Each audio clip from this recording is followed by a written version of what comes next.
आपलं राष्ट्र एकात्म आहेच, पण त्याचे बाह्य आविष्कार विविधतेचे आहेत। भारताचा विचार करता प्रादेशिक पक्ष असणार, बहुविधता असणार आणि यांनी लगेच देशाची एकात्मता धोक्यात येते असं मानायचं यत्किंचितही कारण नाही। बाबासाहेब आंबेडकरांनी पण हा आर्यांच्या आक्रमणाचा सिद्धांत खोडून काढलेला आहे, मान्य केलेला नाही।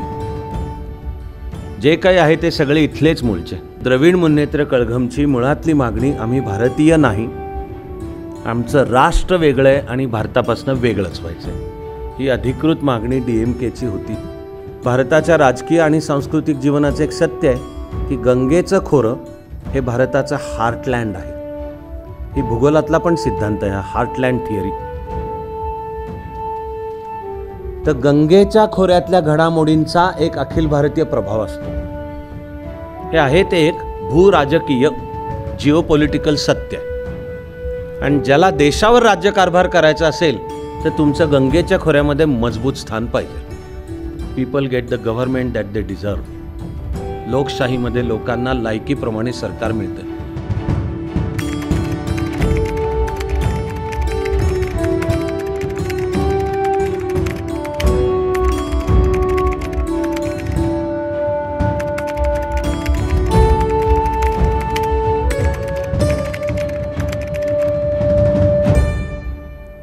लोकशाहीचा उत्सव भाग 3।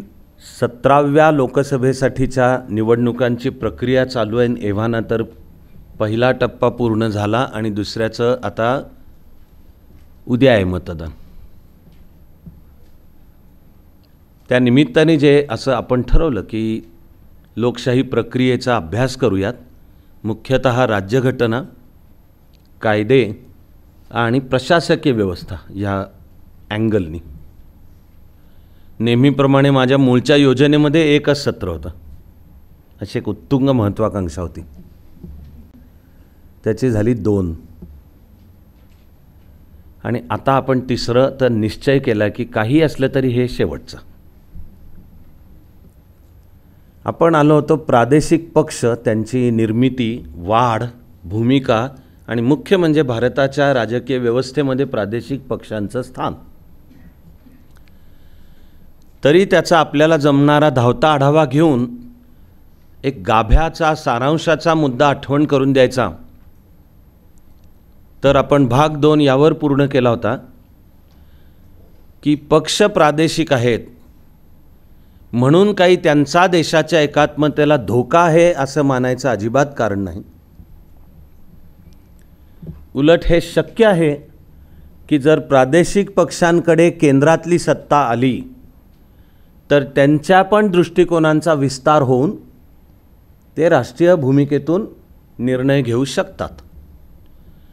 आपण पाहिलं की जगातल्याच सर्व लोकशाह्यांप्रमाणेच आपली पण लोकशाही उत्क्रांतीच्या विविध टप्प्यांमधनं जाते आणि सर्वसाधारणपणे पहिला टप्पा एकपक्षीय प्रभुत्वाचा असतो, कारण ते नेशन स्टेट, राष्ट्र राज्य जसं अस्तित्वात येतं ते ज्यांच्या प्रभाव किंवा कामातून येतं त्यामुळे त्यांचा आपोआपच प्रभाव असतो आणि मग त्या देशांमधल्या गल्लीपासून त्यांच्या दिल्लीपर्यंत प्रभुत्व त्या एका पक्षाचं असतं, संघटनेचं असतं। पण काळ पुढे सरकत जातो, मतदार अधिकाधिक प्रगल्भ होत जातो, नव्या नव्या राजकीय संघटना, चळवळी, प्रवाह आकाराला येतात आणि त्यांचं पक्षांमध्ये रूपांतर होतं। तसं कुठल्या तरी टप्प्याला त्या पक्षाच्या स्थानाला आव्हान मिळणं चालू होतंच। आपण आफ्रिकेतली उदाहरणं पाहिली, अमेरिका पाहिलं, ब्रिटन पाहिलं, असं ही सगळी, फ्रान्स, जर्मनी इत्यादी, हे राहीलच चालू। त्यातल्या भारताच्या वैविध्यामुळे आहे की खरं सांगायचं तर इथे पश्चिम युरोपातल्या देशांमध्ये ज्या प्रकारची द्विपक्षीय लोकशाही आहे तशी असण्याची शक्यता खरंच कमी आहे। इथे आपलं राष्ट्र एकात्म आहेच, पण त्याचे बाह्य आविष्कार विविधतेचे आहेत। तर राजकीय व्यवस्थेला आकारही त्यातून येतो। म्हणून प्रादेशिक पक्षांना एक स्थान आहे भारताच्या लोकशाही राज्य व्यवस्थेमध्ये। प्रादेशिक पक्षांचं म्हणून एक स्थान आहे, ते सामान्य मतदाराच्या पण जास्ती जवळ असू शकतात। कारण ते सामान्य मतदाराशी त्याच्या भाषेत बोलत असतात. म्हणजे ग्रासरूट तळागाळातला समाज ह्याच्यापर्यंत.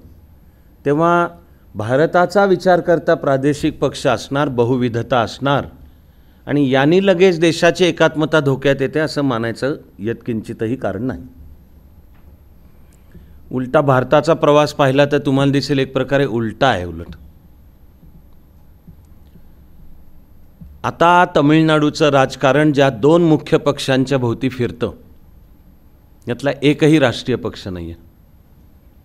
द्रविड मुन्नेत्र कळघम आणि ऑल इंडिया अण्णा द्रविड मुन्नेत्र कळघम दोन्ही मूळचे एकच होते आणि त्यांची पण सगळी सुरुवात आहे 1920च्या सुमाराला. तमिळ भाषिक समाजसुधारक पेरियार रामास्वामी नायकर यांनी जाती व्यवस्थेविरुद्धच आवाज उठवला. तिला आता नंतर ज्या प्रदेशाला नाव तमिळनाडू आहे तिथली ब्राह्मणेतर चळवळ असं तिचं नावच आहे, नॉन ब्राह्मण मुवमेंट, ब्राह्मणेतर चळवळ. आणि वर्ण किंवा जाती व्यवस्थेमधल्या उच्चवर्णीय विशेषतः ब्राह्मणांनी कसा सर्वांवर अन्याय अत्याचार केला त्या चळवळीचं नाव आधी सोशल जस्टिस असं होतं तिचं. आणि कितीही नाही म्हणलं तरी जे विष ब्रिटिशांनी पेरलं ते म्हणजे आर्य नावाचे कुठून तरी बाहेरून आलेले आणि ज्यांना द्रविड म्हटलं ते मूळचे होते आणि त्यांना पराभूत करून आर्यांनी हा सगळा देश ताब्यात घेतला आणि त्यांनी वर्णव्यवस्था निर्माण केली. आणि त्यातल्या मूळचे होते ते गोल चेहऱ्याचे, सावळ्या किंवा काळ्या वर्णाचे, राठ केसांचे आणि बसक्या नाकाचे, बारक्या डोळ्याचे होते. आणि हे तथाकथित म्हणे आलेले आक्रमक आर्य हे उंच होते, गोरेपान होते, विशाल भाल प्रदेश, सोनेरी केस, धारदार नाक, सगळं बकवास आहे. पण हे ब्रिटिशांनी निर्माण केलं आपल्या देशाच्या इतिहासाच्या अन्वयार्थात. त्यातनं उत्तर विरुद्ध दक्षिण हा भेद तयार झाला भारतात, करण्यात आला मुद्दाम. आणि खरं म्हणजे DMK चळवळीचा वैचारिक बीज त्यात आहे की द्रविड म्हणजे आम्ही मूळचे आहोत, तुम्ही मुख्यतः उत्तर भारतीय, ते पण हिंदी आणि ज्या संस्कृत उद्भव भाषा, तेव्हा संस्कृत म्हणजे कोणातरी आक्रमकाची, शत्रूची, हे पण ब्रिटिशांनीच पेरलेलं विष, पण त्याला फळं येताना दिसत होती. म्हणून वर्ण आणि नंतर जातीव्यवस्थेतले सुद्धा उच्चवर्णीय म्हणजे सगळे आक्रमक आर्य. एक जरा तुमचं माझं भाग्य आहे की बाबासाहेब आंबेडकरांनी पण हा आर्यांच्या आक्रमणाचा सिद्धांत खोडून काढलेला आहे, मान्य केलेला नाही. जे काही आहे ते सगळे इथलेच मूळचे.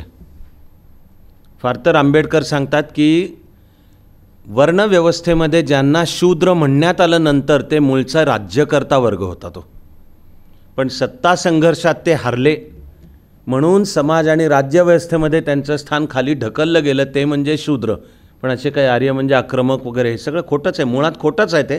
पण त्या खोट्याला विषाची फळं आलेली आहेत, ती अजूनही चालू आहेत देशामध्ये. त्याचं एक रूप तिकडे दक्षिणेत होतं, ब्रिटिश काळातलं नाव मद्रास राज्य, त्यामध्ये ही सोशल जस्टिस चळवळ उभी राहिली.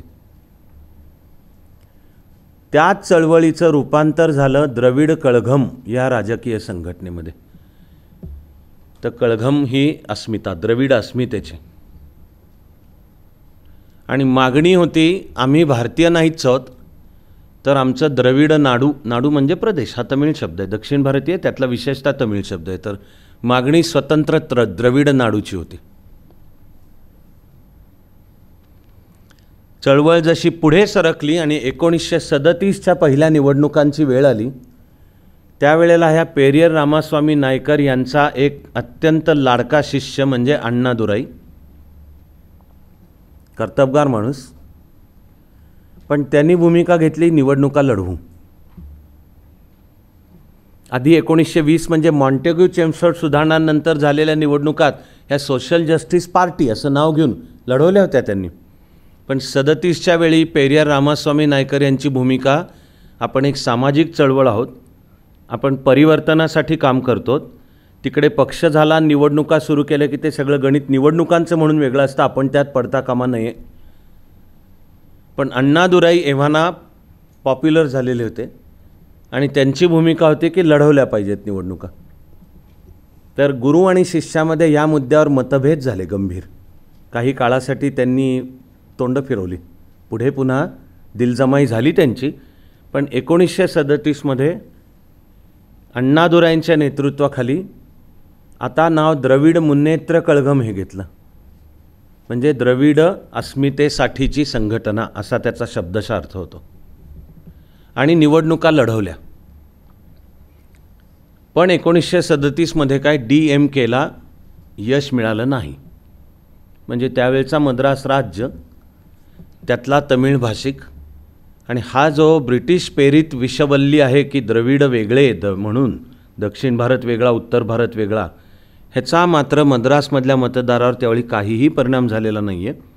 बहुमत काँग्रेसलाच मिळालं, स्पष्ट बहुमत आहे. काँग्रेसचं सरकार बनलं 37मध्ये आणि मुख्यमंत्री झाले चक्रवर्ती राजगोपालाचारी.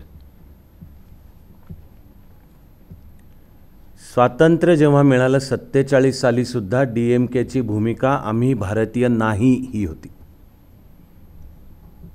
आम्ही नाहीच आहोत भारतीय. पण मद्रासच्या जनतेने त्या भूमिकेला पाठिंबा दिलेला नाही. पुढे क्रमाक्रमाने थोडी शक्ती वाढत गेली. थोडे नाही म्हटले तरी भाषावार प्रांतरचना अंतिमतः 1 नोव्हेंबर 56 ही निर्णायक तारीख आहे की या तारखेपासून पुढे भारताचे सर्व भाषावर प्रांत अस्तित्वात आले.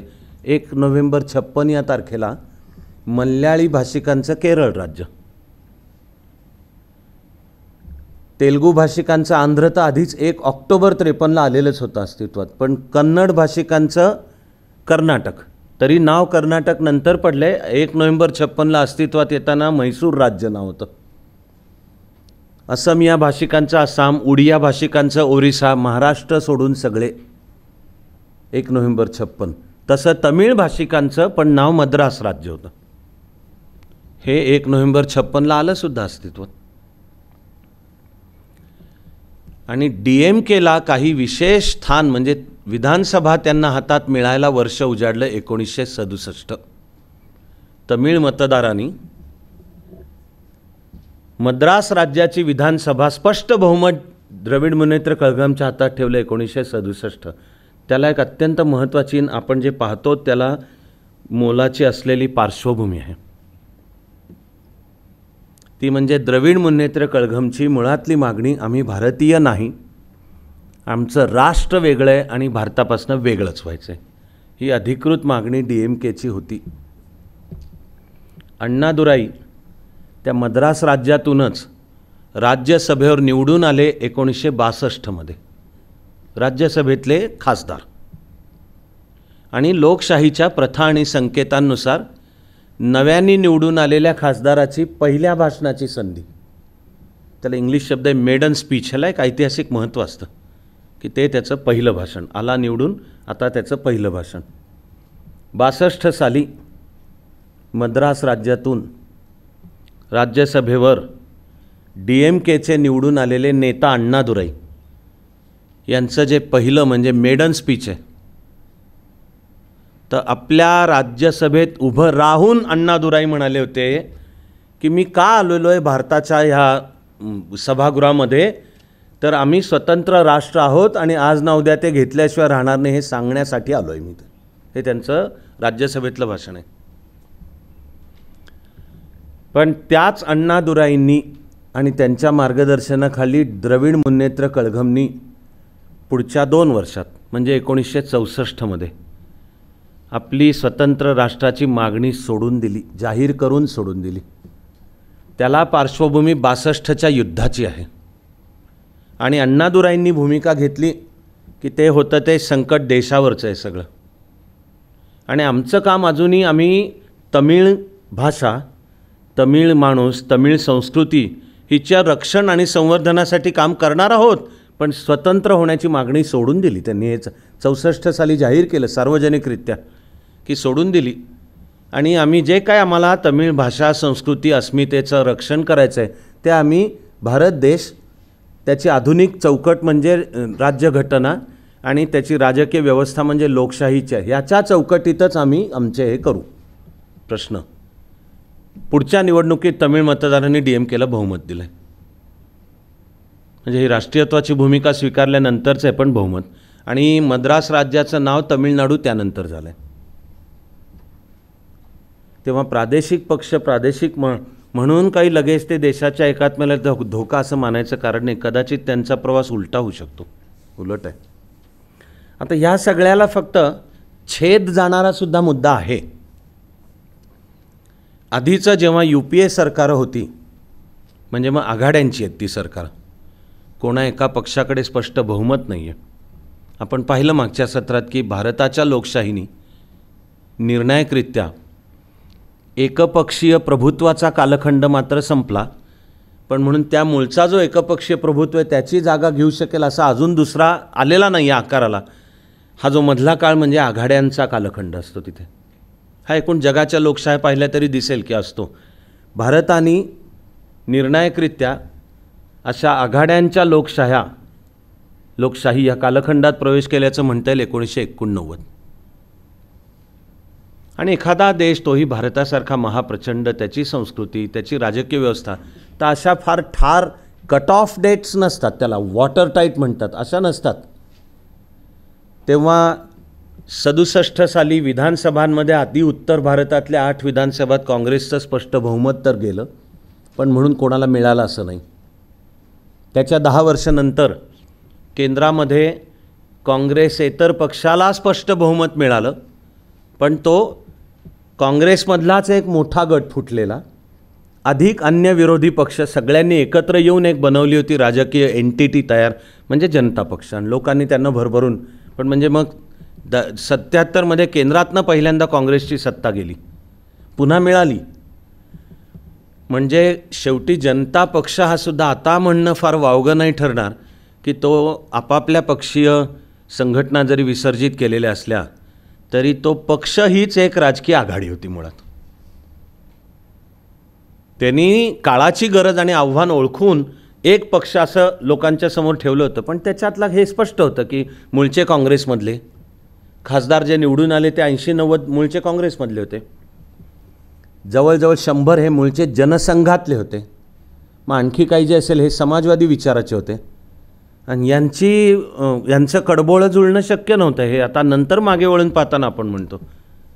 आणि तेव्हा एक प्रकारे जनता पक्ष ही सुद्धा एक प्रकारे आघाडी, पण नाव एक पार्टी होती जनता पक्ष. संपूर्ण देशाचा विचार करता 89 साली हे चित्र दिसतं की आता कोणाच एका पक्षाला नाही स्पष्ट बहुमत. म्हणजे काँग्रेसचं स्थान ढासळत गेलं. स्वतंत्र भारताच्या इतिहासात सर्वार्थाने काँग्रेस हा राष्ट्रीय पक्ष आहे हे कोणीही अभ्यासक नाकारू नाही शकणार. आता मी सर्वार्थाने राष्ट्रीय म्हणजे काय म्हणतोय, तर त्या पक्षाला राष्ट्रीय म्हणवायला संपूर्ण देशभर त्याचं स्थान पाहिजे. तेव्हा सर्व भौगोलिक प्रदेश हिच्यात बुवा त्या पक्षाचं स्थान आहे. सर्व भाषा, सर्व जाती, सर्व धर्म, सर्व आर्थिक वर्ग, तर म्हणायचा तो राष्ट्रीय पक्ष आहे. स्वतंत्र भारतामध्ये काँग्रेस तर होताच राष्ट्रीय पक्ष, त्या काँग्रेसच्या स्थानाला पर्याय देऊ शकेल असा विचार आणि अशी संघटना. तर भारताच्या राजकारणात असं म्हणता येईल की अशा 2 शक्ती होत्या. तेव्हा एक डावे आणि पक्ष संघटनेच्या भाषेत म्हणायचं तर कम्युनिस्ट, ह्यांच्याकडे एक पूर्ण स्वतंत्र विचारधारा, तिच्यानुसारची संघटना आणि एक अखिल भारतीय स्थान आणि प्रभाव, हे सगळं होतं हे निश्चित आहे. काँग्रेसच्या अखिल भारतीय स्थानाला धक्का देणारा जर कुठला पक्ष संघटना हवा असेल तर तो पण अखिल भारतीय पाहिजे, हे मात्र लोकशाहीतल्या राष्ट्रीय जीवनाची गरज आहे. काँग्रेसला हलवेल असा पर्याय पण राष्ट्रीयच पाहिजे. ती कुवत, विचारधारा आणि संघटना या दोन्ही अर्थाने एक कम्युनिस्टांकडे म्हणजे रूढार्थाने डावे विचार, आणि दुसरी अर्थातच उजवे राष्ट्रवाद, त्यातलाही ज्यांचा हिंदू राष्ट्रविचार किंवा हिंदुत्व म्हणजे RSS राष्ट्रीय संघ, आधीचं नाव जनता पक्ष आणि 6 एप्रिल 1980 पासून ज्याचं नाव भारतीय जनता पक्ष. मग आघाड्यांचा कालखंड म्हणजे 1989 चित्र हे तयार झालं की आता कोणालाच नाही, काँग्रेसचं हे स्थान ढासळत गेलं. प्रादेशिक पक्ष जसे वाढत गेले तसं त्या प्रदेशांमधलं काँग्रेसच्या स्थानाला धक्का आहे.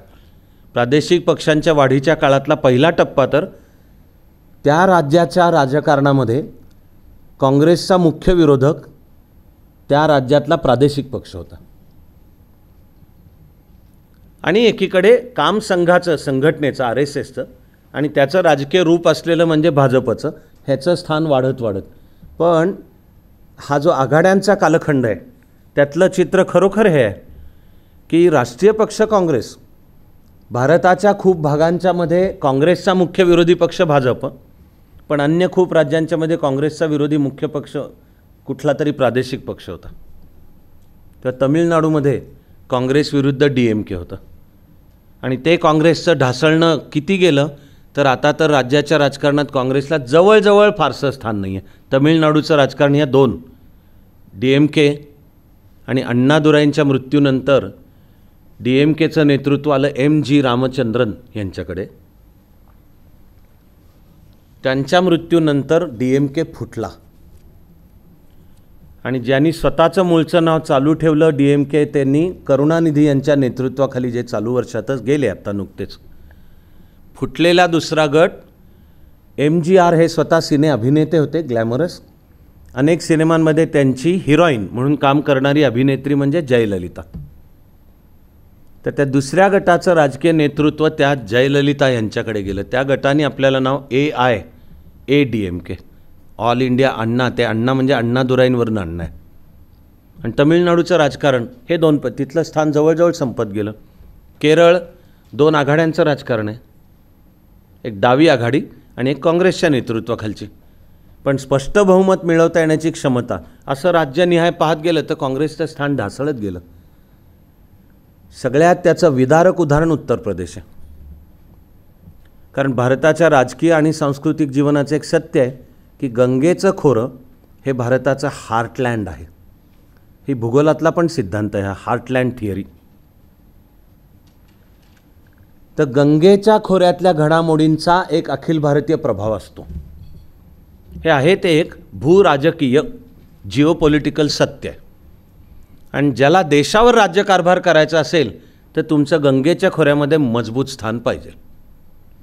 तर आपल्याला दिसेल की 1980च्या दशकातच उत्तर प्रदेशची सत्ता काँग्रेसच्या हातून गेली. ती गेलीच आहे, आलीच नाही आहे परत. आणि गेली जात राहिली, ते स्थान ढासळत वेळ काय आली आहे तर आता उत्तर प्रदेशच्या राजकारणामध्ये काँग्रेस फार तर फार 4थ्या नंबरवर असतो असला तर.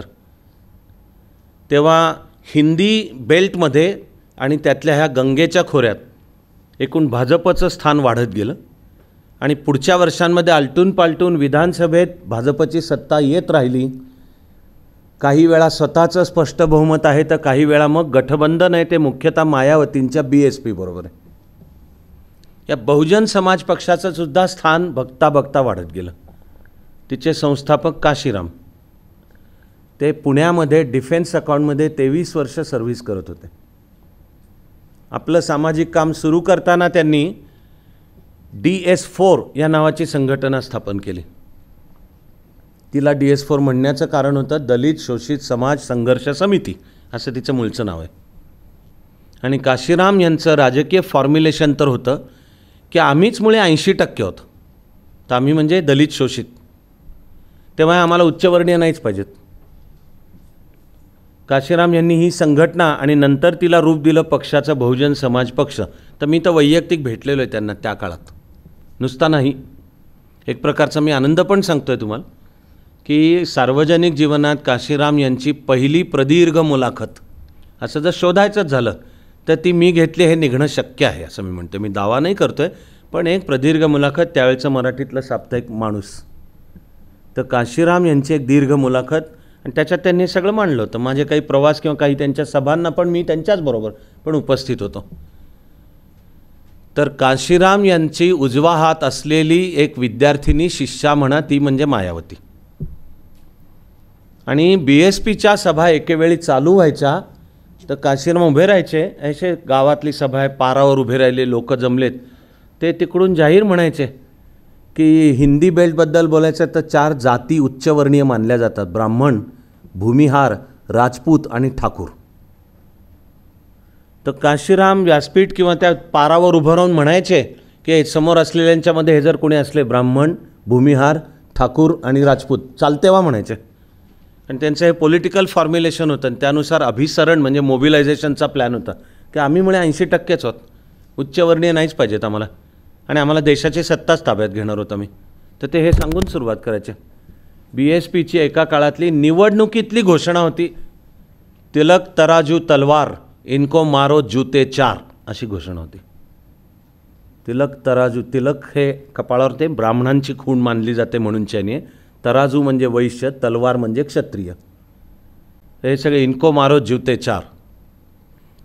त्या उत्तर प्रदेश आणि गंगेच्या खोऱ्यात BSPचं स्थान वाढत गेलं, प्रभाव वाढत गेला. व्हायचे तेव्हा काशीराम यांचं वय होत गेलं, थकत गेले, तसं BSPचं नेतृत्व मायावतींच्या हातात गेलं. उत्तर प्रदेशच्या विधानसभेची एक वेळ खरोखर अशी आहे की मायावतींना स्पष्ट बहुमत दिलं उत्तर प्रदेशच्या मतदारांनी, क्लिअर स्पष्ट बहुमत. 425 सदस्यांच्या सभागृहामध्ये क्लिअर 213पेक्षा जास्ती जागा हाती ठेवल्या आणि मुख्यमंत्री बनल्या मायावती.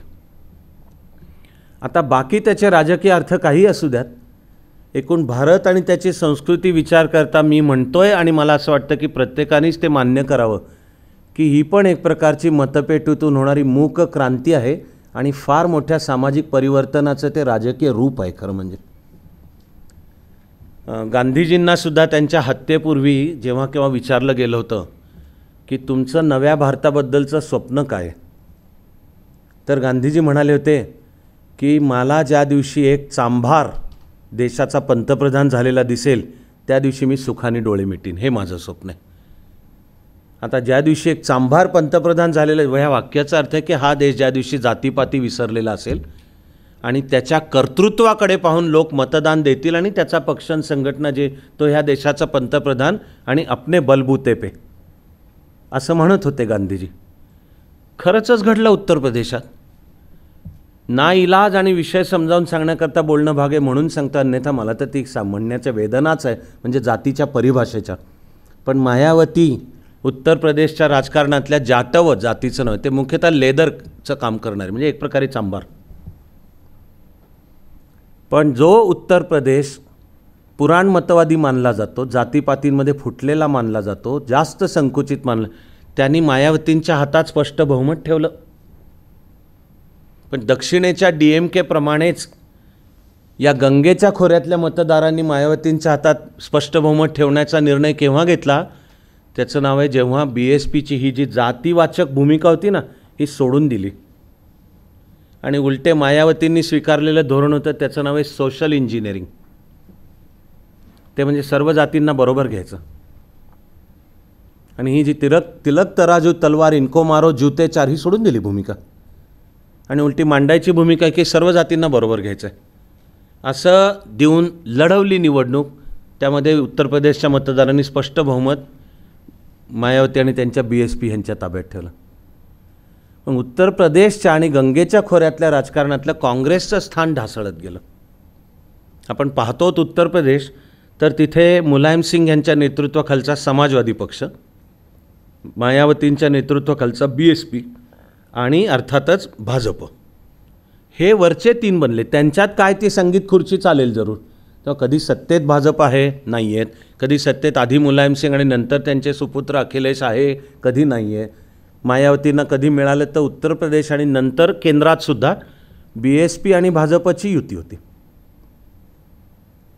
असं मायावती एकेवेळी आघाडी दोघांची बनली आणि मुख्यमंत्री बनल्या मायावती, पण भाजपचा सपोर्ट मंत्रिमंडळात सामील ह्याच्या सकट. हे उत्तर भारतातलं काँग्रेसचं एक त्याचा निकष असतो मतदानाची टक्केवारी. तर उत्तर प्रदेशातली एकेकाळची 40% किंवा त्याहून जास्त असलेली टक्केवारी घटत आता जवळजवळ 25 वर्ष होत आली आहेत, 20 तर झालीच, की काँग्रेसला 7-7.5%. गंगेच्या खोऱ्यात इन जनरल, विशेषतः उत्तर प्रदेश 7-7.5%. बिहारचं पहा राजकारण तुम्ही, ते आता फारसं काँग्रेसच्या भोवती नाही चालत. फार तर असलेल्या महागठबंधनचा काँग्रेस एक भाग बनू शकतो. पण बिहारच्या राजकारणामध्ये आधी लालू, त्यांचा राष्ट्रीय जनता दल, पुढे त्याच्यापासून फुटून निघाले, जे सोपी गोष्ट नाही राजकीयदृष्ट्या, पण नितीश कुमार आणि त्यांनी जनता दल युनायटेड, आणि मग त्यांच्या त्या जनता दल युनायटेडची भाजपबरोबर युती, अशी आता गेली 20 वर्षापेक्षा जास्ती काळ आहे. 2014च्या निवडणुकीच्या थोडा आधी ती नितीश कुमार यांनी तोडली. सप्टेंबर 2013 भाजपने जाहीर केलं की पुढची निवडणूक आम्ही नरेंद्र मोदींच्या नेतृत्वाखाली लढणार आहोत. त्यावेळी नितीश कुमार यांनी भाजपशी बिहारमधलं सरकार तोडलं. त्यावेळी काँग्रेसनी पाठिंबा दिला, RJDनी पण पाठिंबा, त्यामुळे नितीश कुमार यांचं सरकार टिकलं. पण ही आधी, त्याच्या आधी 17 वर्ष होती युती या दोघांची, भाजप आणि जनता दल युनायटेडची बिहारच्या राजकारणात. 2013च्या सप्टेंबरच्या आधीची 17 वर्ष एकत्र होते आणि काही काळांनी ते पुन्हा एकत्र आले. पण बघता बघता पुन्हा बिहारच्या राजकारणामध्ये काँग्रेसला फार मोठं आणि विशेष स्थान नाही आहे. प्रश्न लोकशाहीच्या उत्क्रांतीमध्ये मग हा जो काँग्रेसला अखिल भारतीय पर्याय देऊ शकण्याची शक्ती, तर आता 1989मध्ये मी शासकीय अधिकारी म्हणून काम करत होतो, तेव्हा मला प्रशासन निपक्षपणे चालवणं हेच काम आहे. पण ते राजकीय गोष्टींचा अभ्यास करत आणि सार्वजनिक व्यासपीठावर नसतं बोलायचं, पण चिंतन अभ्यास नाही थांबत. तर मी एवढं कानावर घालतं आहे की 89 सालीच हे घडत असं, ज्या वर्षी मी निवडणुका हाताळल्यासुद्धा, आणि त्या 89 एका वर्षी खरोखरच गल्लीपासून दिल्लीपर्यंतच्या निवडणुका मी हाताळल्या. होतो असिस्टंट कलेक्टर फलटण, पण ग्रामपंचायतीच्या पण निवडणुका त्या वर्षी झाल्या, नगर परिषदेच्या पण झाल्या, जिल्हा परिषदांच्या पण झाल्या, विधानसभा त्याच्या पुढची म्हणजे 1990 होतं, पण मी ती हाताळताना होतो फलटणला असिस्टंट कलेक्टर, आणि लोकसभेच्या पण झाल्या, ॲक्च्युली राष्ट्रपतींच्या पण झाल्या, शंकरदयाळ शर्मा राष्ट्रपती झाले ते वर्ष. तर अशा एका त्या वर्षामध्ये हा जो अनुभवाचा प्रशासकीय अँगलनी हे सगळं हाताळणे, मुद्दा मी हा सांगतो आहे की त्या 89 पासूनच मी म्हणणं चालू केलं होतं की भारताच्या लोकशाहीनी आघाड्यांचा कालखंड ह्यामध्ये प्रवेश केला आहे. आणि हा किती काळ टिकेल, तर मी म्हणायचो की एक पिढीभर टिकेल. पिढी म्हणजे सरासरी 25 वर्ष. आणि केव्हा बदलेल, तर काँग्रेसला पर्याय देऊ शकेल अशी अखिल भारतीय शक्ती जे उभी करतील, आणि असा विश्वास मतदारांच्या मनात ज्यांच्याबद्दल होईल, तिथपर्यंत हे चालेल. तर खरंच 25 वर्ष आहेत, करेक्ट. 1989 ते 2014 हा सगळा आघाड्यांचा कालखंड आहे. आणि तो भारताची राजकीय व्यवस्था मुख्यतः त्रिकोणी आहे. त्रिकोणाचा एक कोन काँग्रेस आहे, दुसरा कोन भाजप आहे, तिसरा कोन डावे ते असू द्यात राष्ट्रीय CPM CPI, पण त्यांचं पण स्थान ढासळत गेलं, कमी कमी होत गेलं. 1991 सोव्हिएट रशियाचं पतन, साम्यवादी व्यवस्थेचा आणि धोरणांचा पराभव, चीननी तर त्याच्या जवळजवळ 10 वर्ष आधी साम्यवादी धोरणं सोडलीच होती करत करत. तर त्याचं ढासळणं भारतापर्यंत, मुख्यतः विचारधारेचा पराभव, आणि मग असलेली संघटनात्मक क्षीण होत जाणे.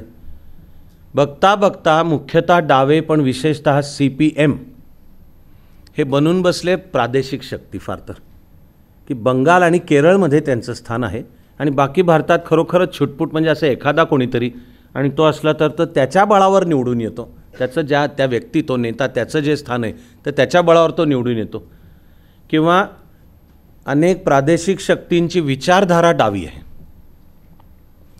DMK सुद्धा जी काय सांगतं त्या सर्व विचारधारेत आर्थिक धोरणं आणि राजकीय राजकारणाच्या संदर्भात ती डावी, ती मार्क्सवादी आहे. म्हणूनच करुणानिधींनी आपल्या स्वतःच्या मुलाचं नाव स्टॅलिन ठेवलं आहे, ज्याच्याकडे आता DMKचं नेतृत्व आहे, MK स्टॅलिन. ते स्टॅलिन नाव, ते स्टॅलिनवरनं की ते डावी आहे. तेलुगू देसम हा पक्ष अस्तित्वात आला 1982च्या मार्च-एप्रिलच्या सुमाराला. तर एकाच वेळी प्रादेशिक अस्मिता आणि तरी तेलुगू देसमची वैचारिक भूमिका डावी, मुख्यतः मार्क्सवादीच आहे, असं ठिकठिकाणच्याही यांचं दिसून येईल. नितीश कुमार आणि त्यांचा जनता दल युनायटेड, किंवा लालू प्रसाद आणि त्यांचा राष्ट्रीय दल, आता ही समाजवादी भूमिका आहे, पण ती समाजवादी म्हणजे जिच्यावर मोठा प्रभाव मार्क्सवादी आहे असाच दिसून येईल. तर मग अशा वेळी एक पर्याय राष्ट्रीय देऊ शकण्याची, मुळात जी काँग्रेसला राष्ट्रीय पर्याय देण्याची विचारधारा, त्या विचारधारेनुसार निघणारी धोरणं आणि तशी संघटना, मतदाराच्या मनात विश्वास यावा लागतो.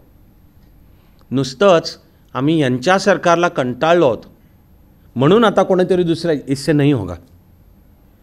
का तुमच्या हातात का द्यावा हा विश्वास लोकांचा संपादन करता आला पाहिजे. तर लोकांचा विश्वास संपादन करता येणं म्हणजे अरे ह्यांच्याकडे कुवत आहे बा, तर ती कुवत म्हणजे निवडून येण्याची कुवत आहे. तर त्याचा अर्थ झाला की जनआधार, मॅन्डेट, बेस की तो आहे आणि भारताच्या विविध भागांमध्ये आहे. पुरेसे उमेदवार आहेत त्यांच्याकडे, त्यांना त्याचा अनुभव आहे आणि यांच्या हातात सरकार ठेवलं तर सरकार चालवायला जे कौशल्य लागतं ते आहे. भाजपची वाढ तुम्हाला दिसेल की वेगवेगळ्या राज्यांमध्ये स्थान वाढत गेलं.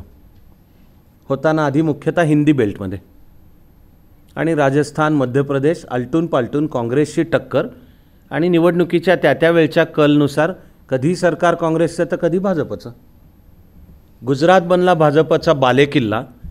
तो नरेंद्र मोदींच्या आधी जवळजवळ 10 वर्षापेक्षा जास्ती काळ गुजरातमध्ये भाजपचंच सरकार थांबलं, हातच लावता येत नव्हता. गुजरातमधली काँग्रेसची संघटना इतकी खिळखिळी आणि दुबळी होत गेली की पुढे पुढे तर राज्याच्या राजकारणात मोदींसमोर उभा करायला काँग्रेसकडे नेताच नव्हता. तोडीस तोड आणि जो पकी ज्याचा चेहरा आणि ह्याच्या हातात ठेवा. काँग्रेसचं नेतृत्व गेलं गुजरातमधलं शंकरसिंग वाघेला यांच्या हातात. शंकरसिंग वाघेला लहानपणापासून संघाचे स्वयंसेवक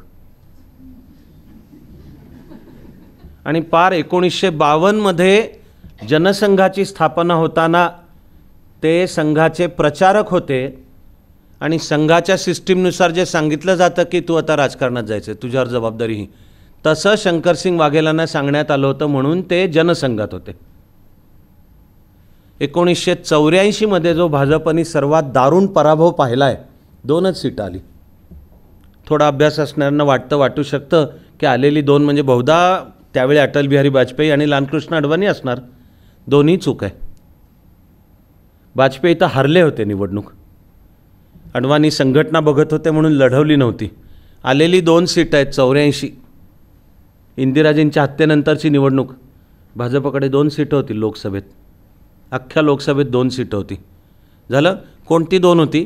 एक, NT रामाराव यांनी त्यावेळी नॉन काँग्रेस नॉन कम्युनिस्ट पक्षांची एक आघाडी, त्याचं नाव राष्ट्रीय आघाडी, नॅशनल फ्रंट, तिचे कन्व्हीनर निमंत्रक NT रामाराव होते.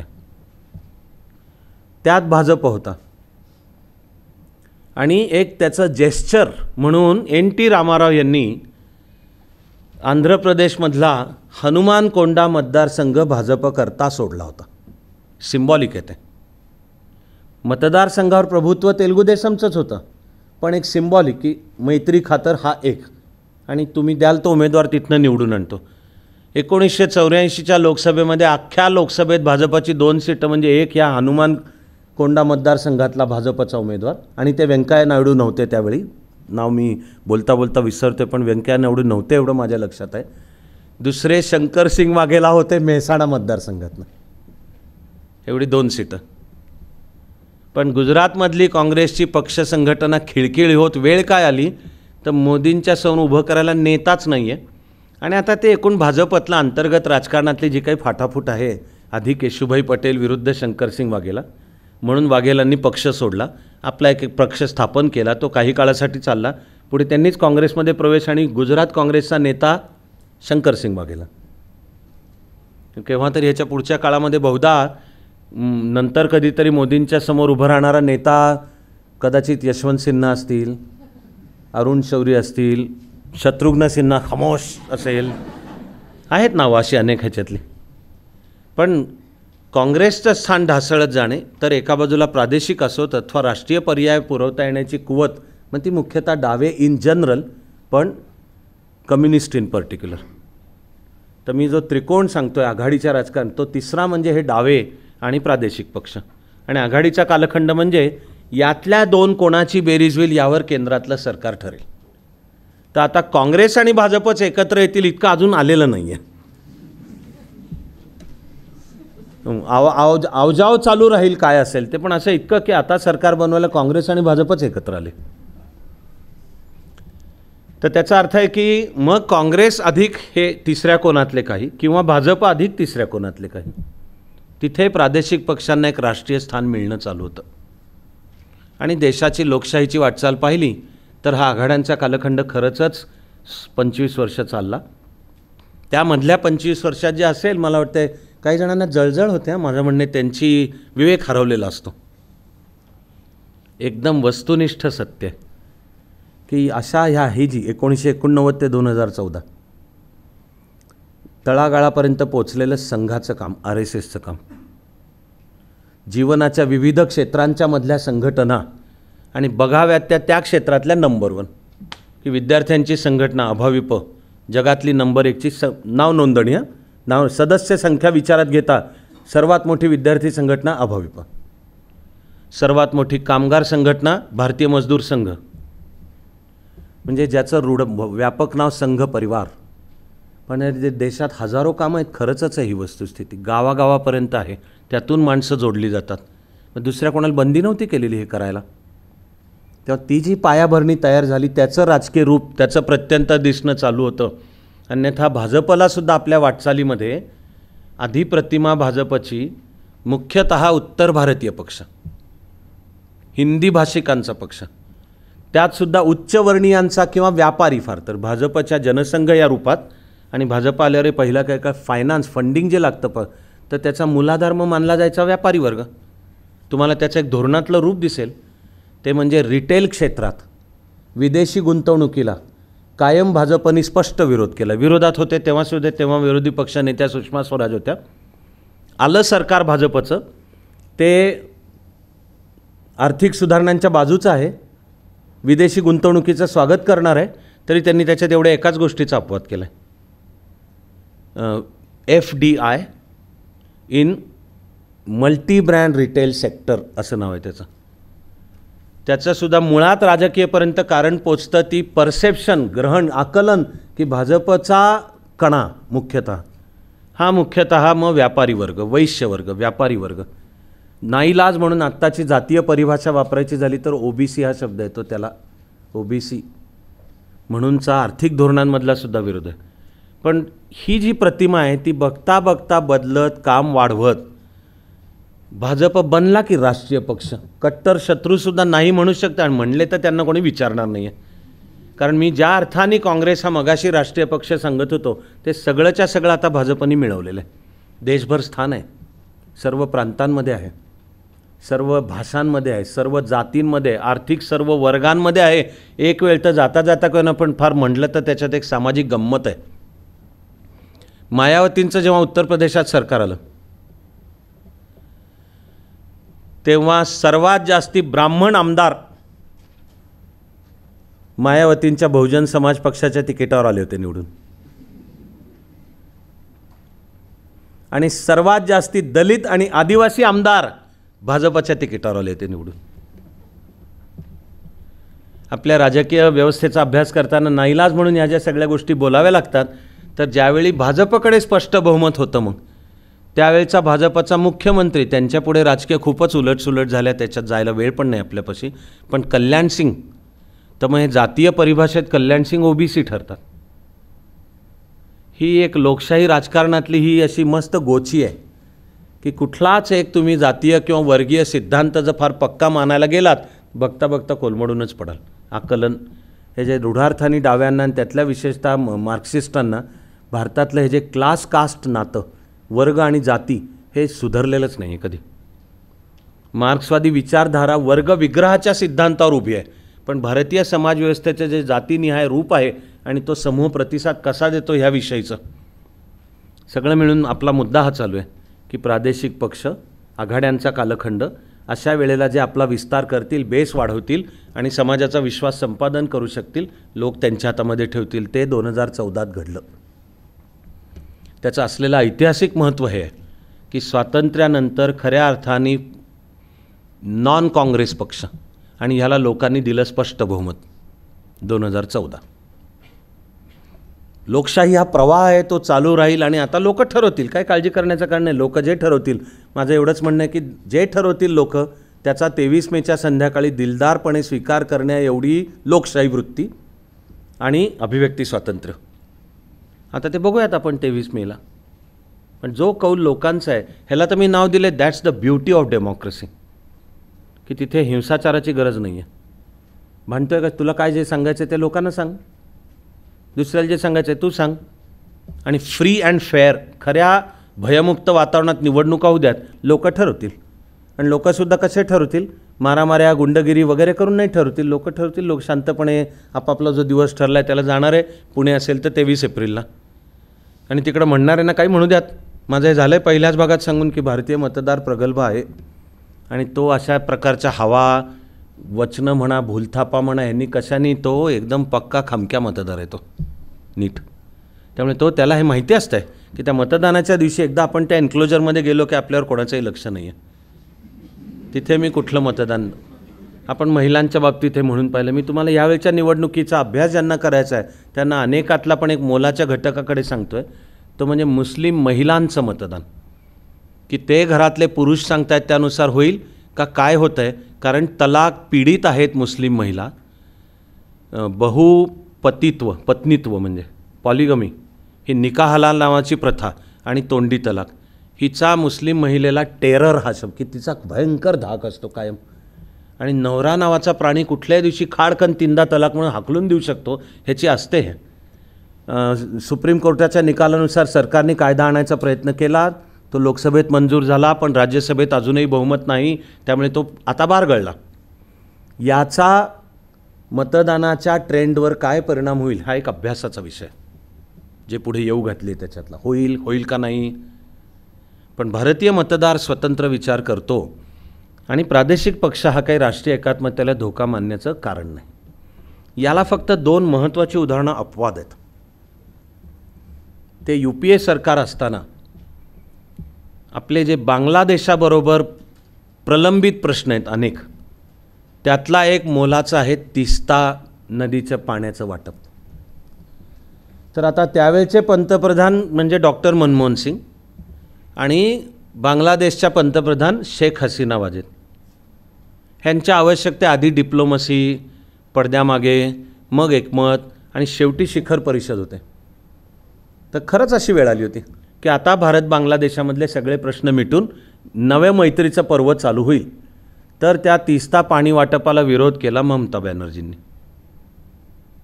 आपण बाकी अनेक राज्यांचं पाहिलं, तेच बंगालमधली स्थिती आहे की बंगालमध्ये पण स्पष्ट बहुमत काँग्रेसचं, पण ढासळत गेलं ते. पहिल्यांदा 1967मध्ये काँग्रेसेतर पण डाव्या आघाडीची मिलीजुली सरकार, आघाडी सरकार आलं.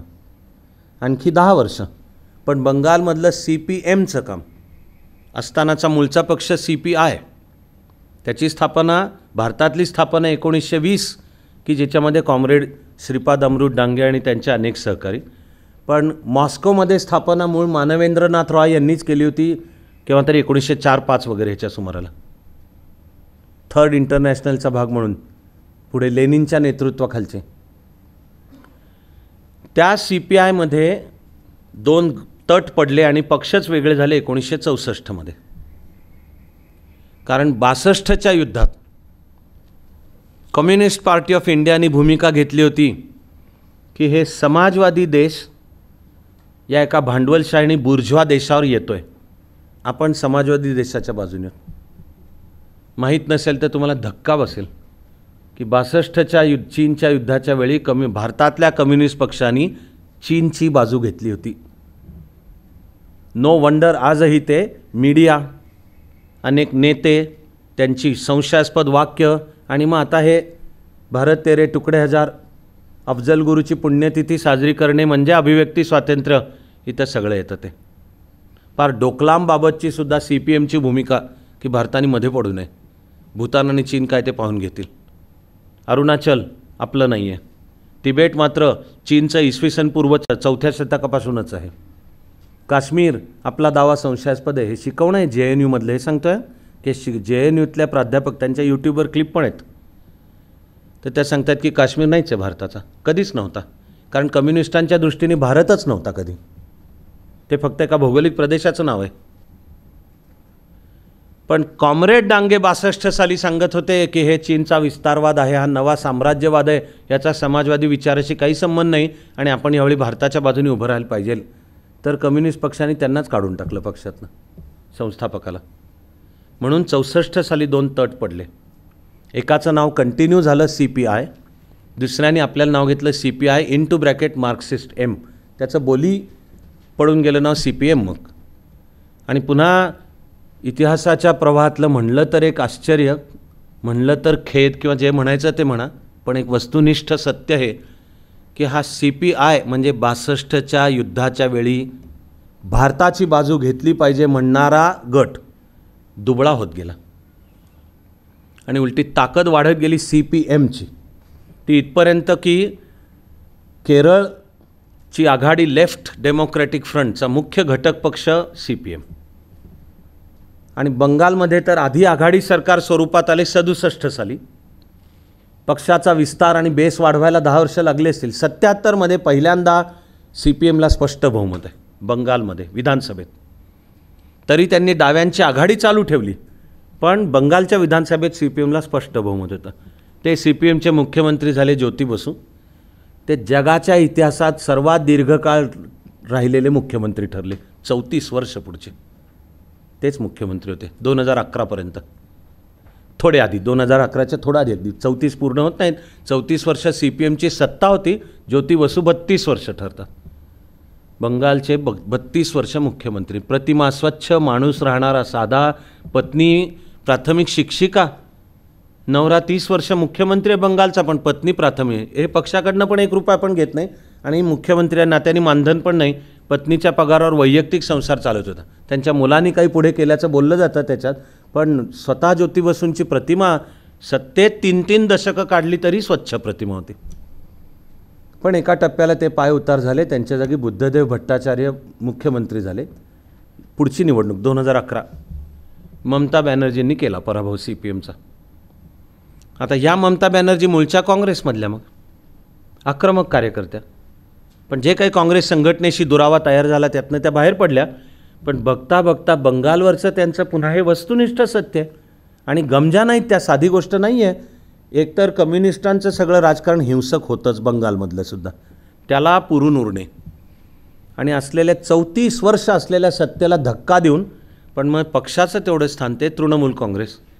तर त्या 2011 आधी निवडून आल्या आणि 2016मध्ये लोकांचा दुसऱ्यांदासुद्धा कौल घेतला आणि आपण ते मागच्या वेळी पाहिलं की त्यामुळे मग एक प्रकारे देशाच्या नेतृत्वावर आपला दावा सांगण्याचा का विना त्यांना एक राजकीय अधिकार आपोआपच त्यांच्याकडे चालत येतो. पण ममता बॅनर्जींनी UPA सरकारच्या काळात राज्यातलं सरकार त्यांचं म्हणजे तृणमूलचं असताना हा तिस्ता पाणी वाटपाचा करार होऊ दिला नाही. कारण त्या मांडत होत्या तो व्ह्यू प्रादेशिक होता आणि भारताला बांगलादेशाशी संबंधाचा विचार करताना घेण्याचा निर्णय राष्ट्रीय दृष्टिकोनातनं घ्यायचा होता. पण ममता बॅनर्जींचं राजकीय स्थान बंगालमधलं तेवढं पण पुरेसं बळकट होतं आणि त्या UPAमध्ये पण होत्या. त्यांचा तृणमूल काँग्रेस त्यांनी होऊ नाही दिलं. ही देशाच्या हिताची नाही गोष्ट. म्हणजे तिथे प्रादेशिक पक्षाची भूमिका राष्ट्रीय हिताला आडवी जाते. आणि दक्षिणेच्या राजकारणात तमिळनाडूमध्ये DMK AIADMK दोघंही, हे श्रीलंकेमध्ये जो मुळामध्ये 1948 नंतर पण जास्ती संघर्षाला प्रारंभ 1980च्या दशकात, श्रीलंकेतले तमिळ विरुद्ध सिंहली. यामध्ये एकूण भारताला इन जनरल पण विशेषतः तमिळनाडूला श्रीलंकेतल्या तमिळ भाषिकांबद्दल एक मानसिक आणि सांस्कृतिक पातळीला सहानुभूती वाटणं अगदी साहजिक शक्य आहे. पण त्यापायी मग UPA सरकार असताना युनायटेड नेशन्समध्ये हा श्रीलंका सरकारला काही एक आदेश द्यायचा आहे की तुम्ही श्रीलंकेतल्या तमिळांवर जे अन्याय अत्याचार जे केले, जर LTTE चिरडून झाली होती, LTTEचा नेता विष्णू प्रभाकरन मारून झाला होता आणि त्याच्या लहान मुलालासुद्धा श्रीलंकेच्या सैनिकांनी, तो शत्रू नाही, तो रडतोय, हात वर करतोय, त्याला पॉईंट ब्लँक रेंजवरून अशी गोळ्या घालून मारते, त्याचं फुटेज आहे त्याचं. आणि श्रीलंकेतल्या तमिळींवर अन्याय अत्याचार करते असं एकूण जगभर पसरून युनायटेड नेशन्समध्ये श्रीलंकेविरुद्ध ठराव आणण्याचं झालं काम. त्यामध्ये भारताला अधिकृत भूमिका घ्यायची होती. ॲब्स्टेन म्हणतात की आम्ही याच्या बाबतीतल्या मतदानात मध्ये नाही पडणार. ॲब्स्टेन का? एक म्हणजे श्रीलंका भारत मैत्री आहे, तिला बाधा येईल असं काही आम्ही करणार नाही. आणि दुसरं म्हणजे श्रीलंकेला काही सांगायचं असेल तर ते बायलॅटरल उभयपक्षी आम्ही सांगू. आम्ही युनायटेड नेशन्समध्ये श्रीलंकेच्या विरुद्ध बाजू घेणार नाही. पण DMK UPAचा घटक पक्ष होता. शिवाय जयललिता यांच्या AIADMKचंही प्रेशर होतं. आणि सरकार आघाडींच्या असल्यामुळे हे जे हितसंबंधांना ॲडजस्ट करावं लागतं, त्याच्याकरता हे घडलं की युनायटेड नेशन्समधल्या श्रीलंकेच्या विरुद्धच्या ठरावामध्ये भारताने श्रीलंकेच्या विरुद्ध केलं मतदान. आणि मग श्रीलंकेने भारताला निरोप पाठवला की ठीक आहे, पुढच्या वेळी युनायटेड नेशन्समध्ये काश्मीरबाबत ठरवेल तेव्हा आम्ही बघतो. आंतरराष्ट्रीय राजकारण असंच चालतं. तेव्हा प्रादेशिक पक्ष मुख्यतः भारताच्या एकात्मतेला धोका तर नाहीतच, पण काही अपवाद येतात, त्याच्यातला हा आहे. कलम 324 खाली असतो मुख्य निवडणूक आयुक्त. आणि आपण पहिल्या सत्रात पाहून झालं की असे पहिले सुकुमार सेन, आणि त्यांनी सर्व अजब शांतपणाने पडद्यामागनं, पण ही जी लोकशाहीची पायाभरणी आणि इन्फ्रास्ट्रक्चर हे त्यांनी केलं. पण 1990मध्ये TN शेषन यांची मुख्य निवडणूक आयुक्त म्हणून नियुक्ती होईपर्यंत सामान्य जनतेच्या पातळीला काही कल्पनाच नव्हती काय की असं काही असतो. पण शेषन यांनी घटना, कायदे आणि नियमांच्या चौकटीत जो चाबूक काढला, तर आता यद्दू भी क्या याद करेगा. तेव्हा त्यांनी मतदार ओळखपत्रांचं काम हाती घेतलं.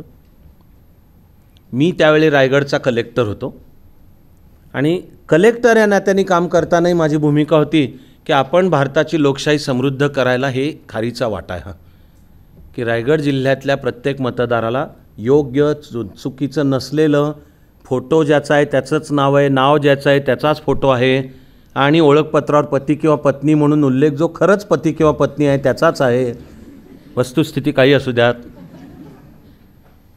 तर तुला व्हायचं असेल कलेक्टर तर तुझी जबाबदारी आहे. पण मी मानलं की हे भारताची लोकशाही समृद्ध करणारं काम आहे.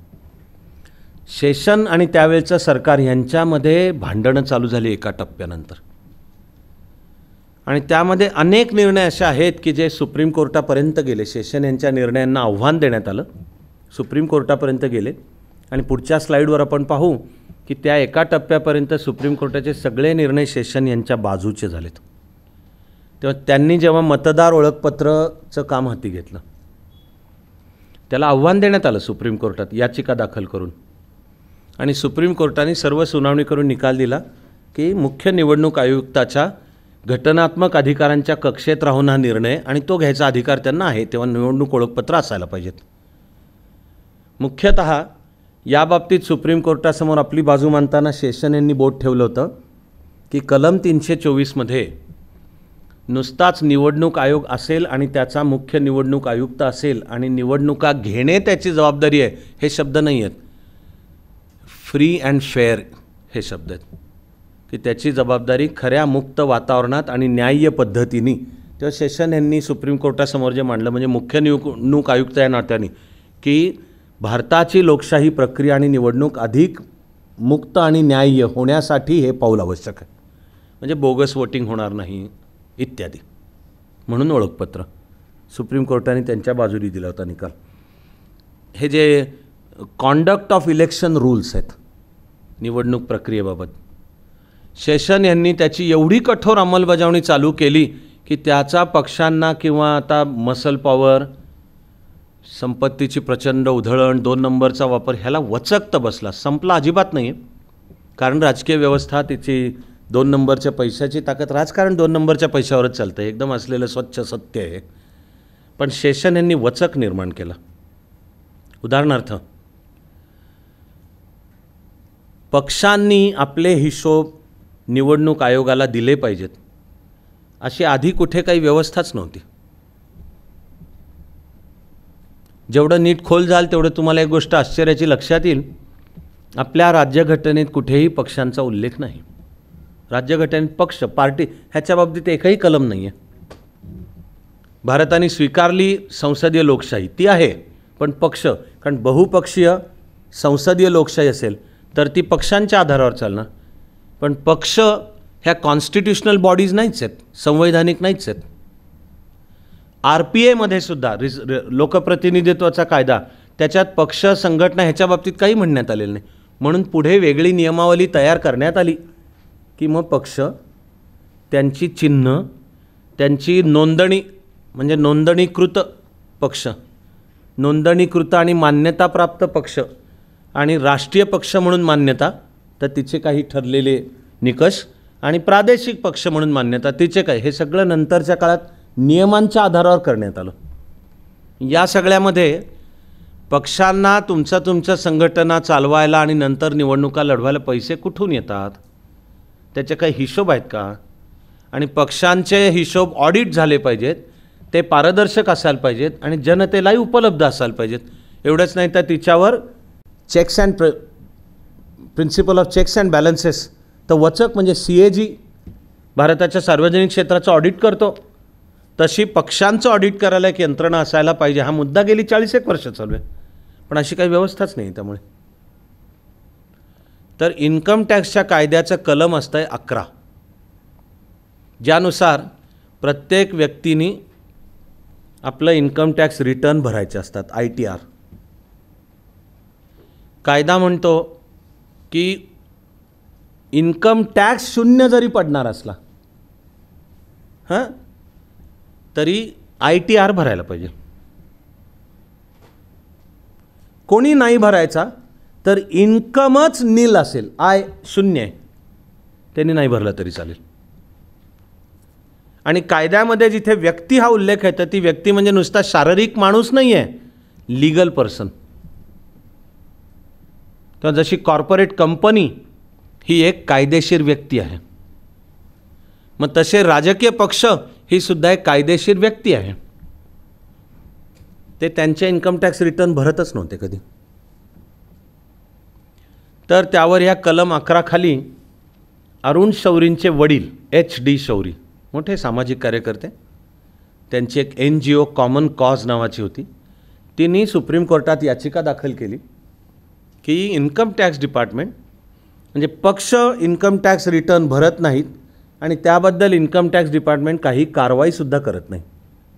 म्हणजे सामान्य नागरिकाला सर्वोच्च न्यायालयाकडे जाण्याचे अधिकार केव्हा आहेत तर जिथे दिसून येईल की विधिमंडळ किंवा कार्यकारी मंडळ त्यांचं घटनात्मक कर्तव्य जेव्हा करत नाही असं दिसून येईल, तेव्हा कोणाही व्यक्तीला दाद मागण्यासाठी सुप्रीम कोर्टाकडे जाता येईल. आता इन्कम टॅक्स डिपार्टमेंट म्हणजे कार्यकारी मंडळ आहे, त्याचा कायदा आहे, ते आपलं काम करत नाही आहे.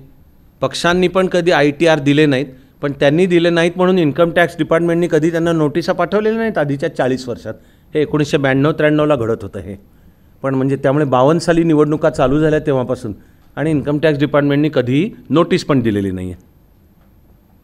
तर सुप्रीम कोर्टाने याचिका दाखल करून घेतली आणि नोटीस काढली इन्कम टॅक्स डिपार्टमेंटला. तर इन्कम टॅक्स डिपार्टमेंटनी 20व्या शतकातला सर्वश्रेष्ठ जोक केला. ते म्हणजे त्यांनी ह्या याचिकेला पहिलं सुप्रीम कोर्टाला दिलेलं उत्तर आहे, केव्हा आम्ही गेली 40 वर्ष आम्ही एकाही पक्षाला नोटीस काढलेली नाही आहे, कारण कलम 11 नुसार इन्कमच 0 असेल, नील, तर नोटीस काढण्याची गरज नाही. सर्व राजकीय पक्षांचं आधीची 40 वर्ष इन्कम 0. सर्व राजकीय पक्ष दारिद्र्य रेषेखाली राहतात. त्यांना रोजगार हमी योजनेवर काम द्यायला पाहिजे, फूड फॉर वर्कसाठी द्यायला पाहिजे. पण पहिल्यांदा खरंच इन्कम टॅक्सने उत्तर दिलं होतं की जर नील असेल इन्कम तर रिटर्न्स देण्याचे हे नाही आहे, अशा गृहीतावर आम्ही नोटिसा नाही. सुप्रीम कोर्टाने डोळे वटारले, नोटिसा काढणं चालू झालं. हे घडवून आणलं शेषन यांच्या निवडणूक आयुक्ताच्या काळामध्ये. आता कुठेतरी पक्षांना आपले हिशोब ठेवावे लागतात. तरी सुप्रीम कोर्टाने गंमत केलीच ते करताना. ते म्हणजे पक्षांनी आता हिशोब ठेवणं आवश्यक आहे. मिळालेल्या सर्व देणग्या तर ते त्याच्या हिशोबात पाहिजे. पण हा निकाल देताना सांगितलं की 20,000 रुपयांपेक्षा ज्या जास्ती देणग्या आहेत त्याची नोंद पाहिजे. पक्षांना पुढच्या सर्व देणग्या 19,999 रुपये 95 पैसे. बाटाचे शूज. हा कुठून काढला? मला इट बीट्स मी हे सांगतो की हा कुठून काढला 20,000 आकडा? आताच्या गेल्या 4 वर्षातल्या मोदी सरकारने तो 2,000वर आणला आहे. पण करताना तो मूळचे होताना 20,000 कुठून काढला? पक्ष ह्या सार्वजनिक संस्था आहेत, त्या लोकांना उत्तरदायी आहेत. त्यांचा कारभारही पक्षांतर्गत पण लोकशाही पाहिजेच आणि तो लोकांना उत्तरदायी कारभार पाहिजे.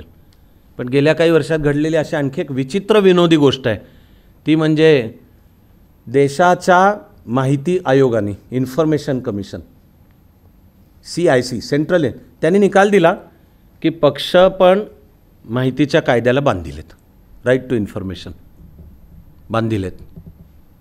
तर पक्षांकडे कोणाही नागरिकांनी जर मागणी केली मला अमुक अमुक माहिती पाहिजे तर ती त्यांनी दिली पाहिजे. सगळ्यांना मिळून धसका होता, सगळ्या पक्षांना. म्हणून बघता बघता संसदेत एकमताने घटना दुरुस्ती मान्य झाली, एकमताने. आणि सगळेच्या सगळे पक्ष माहितीच्या अधिकाराच्या कक्षेतून वगळण्यात आले. खरं लोकशाहीचा विचार करता योग्य नाही. खरं म्हणजे पक्षांनी म्हणायला पाहिजे की आम्ही आनंदाने माहितीच्या अधिकाराच्या कक्षेत आहोत, कारण आम्ही लोकांना उत्तरदायी आहोत आणि हे आमचे हिशोब. पण आजचं राजकीय सत्य ते नाही, ते पक्ष निरपेक्षपणे आहे, ते सत्य नाही. हा जो लोकप्रतिनिधित्वाचा कायद्याचा कलम 77, त्यामध्ये उमेदवाराला खर्चाची मर्यादा आखून दिलेली आहे. आणि निवडणूक झाल्यानंतर प्रत्येक उमेदवारांनी निवडणूक झाल्या निकालापासूनच्या 6 महिन्याच्या आत आपला खर्चाचं स्टेटमेंट निवडणूक आयोगाला द्यायचं असतं. ते जर दिलं नाही तर 6 वर्षासाठी निवडणूक प्रक्रियेतून बाद करता येतं. 1969 पर्यंत कंपनी कायद्यामध्ये कंपन्यांना राजकीय पक्षांना देणगी द्यायला कायदेशीर परवानगी होती. त्यामुळे ते देऊ शकत होते आणि ते ऑडिटमध्ये दिसायचं, बुक्स ऑफ अकाउंटमध्येही दिसायचं, हँकी पँकी काळा पैसा नाही. आणि 1969 पर्यंत ह्या सेक्शन 77 मधली मर्यादा ॲब्सोल्यूट होती. ॲब्सोल्यूट म्हणजे कुठलाही खर्च कोणीही केलेला, मी नाही केला, माझ्या मित्रांनी केला, फेसबुकने केला, मार्क झकरबर्गनी झक मारली,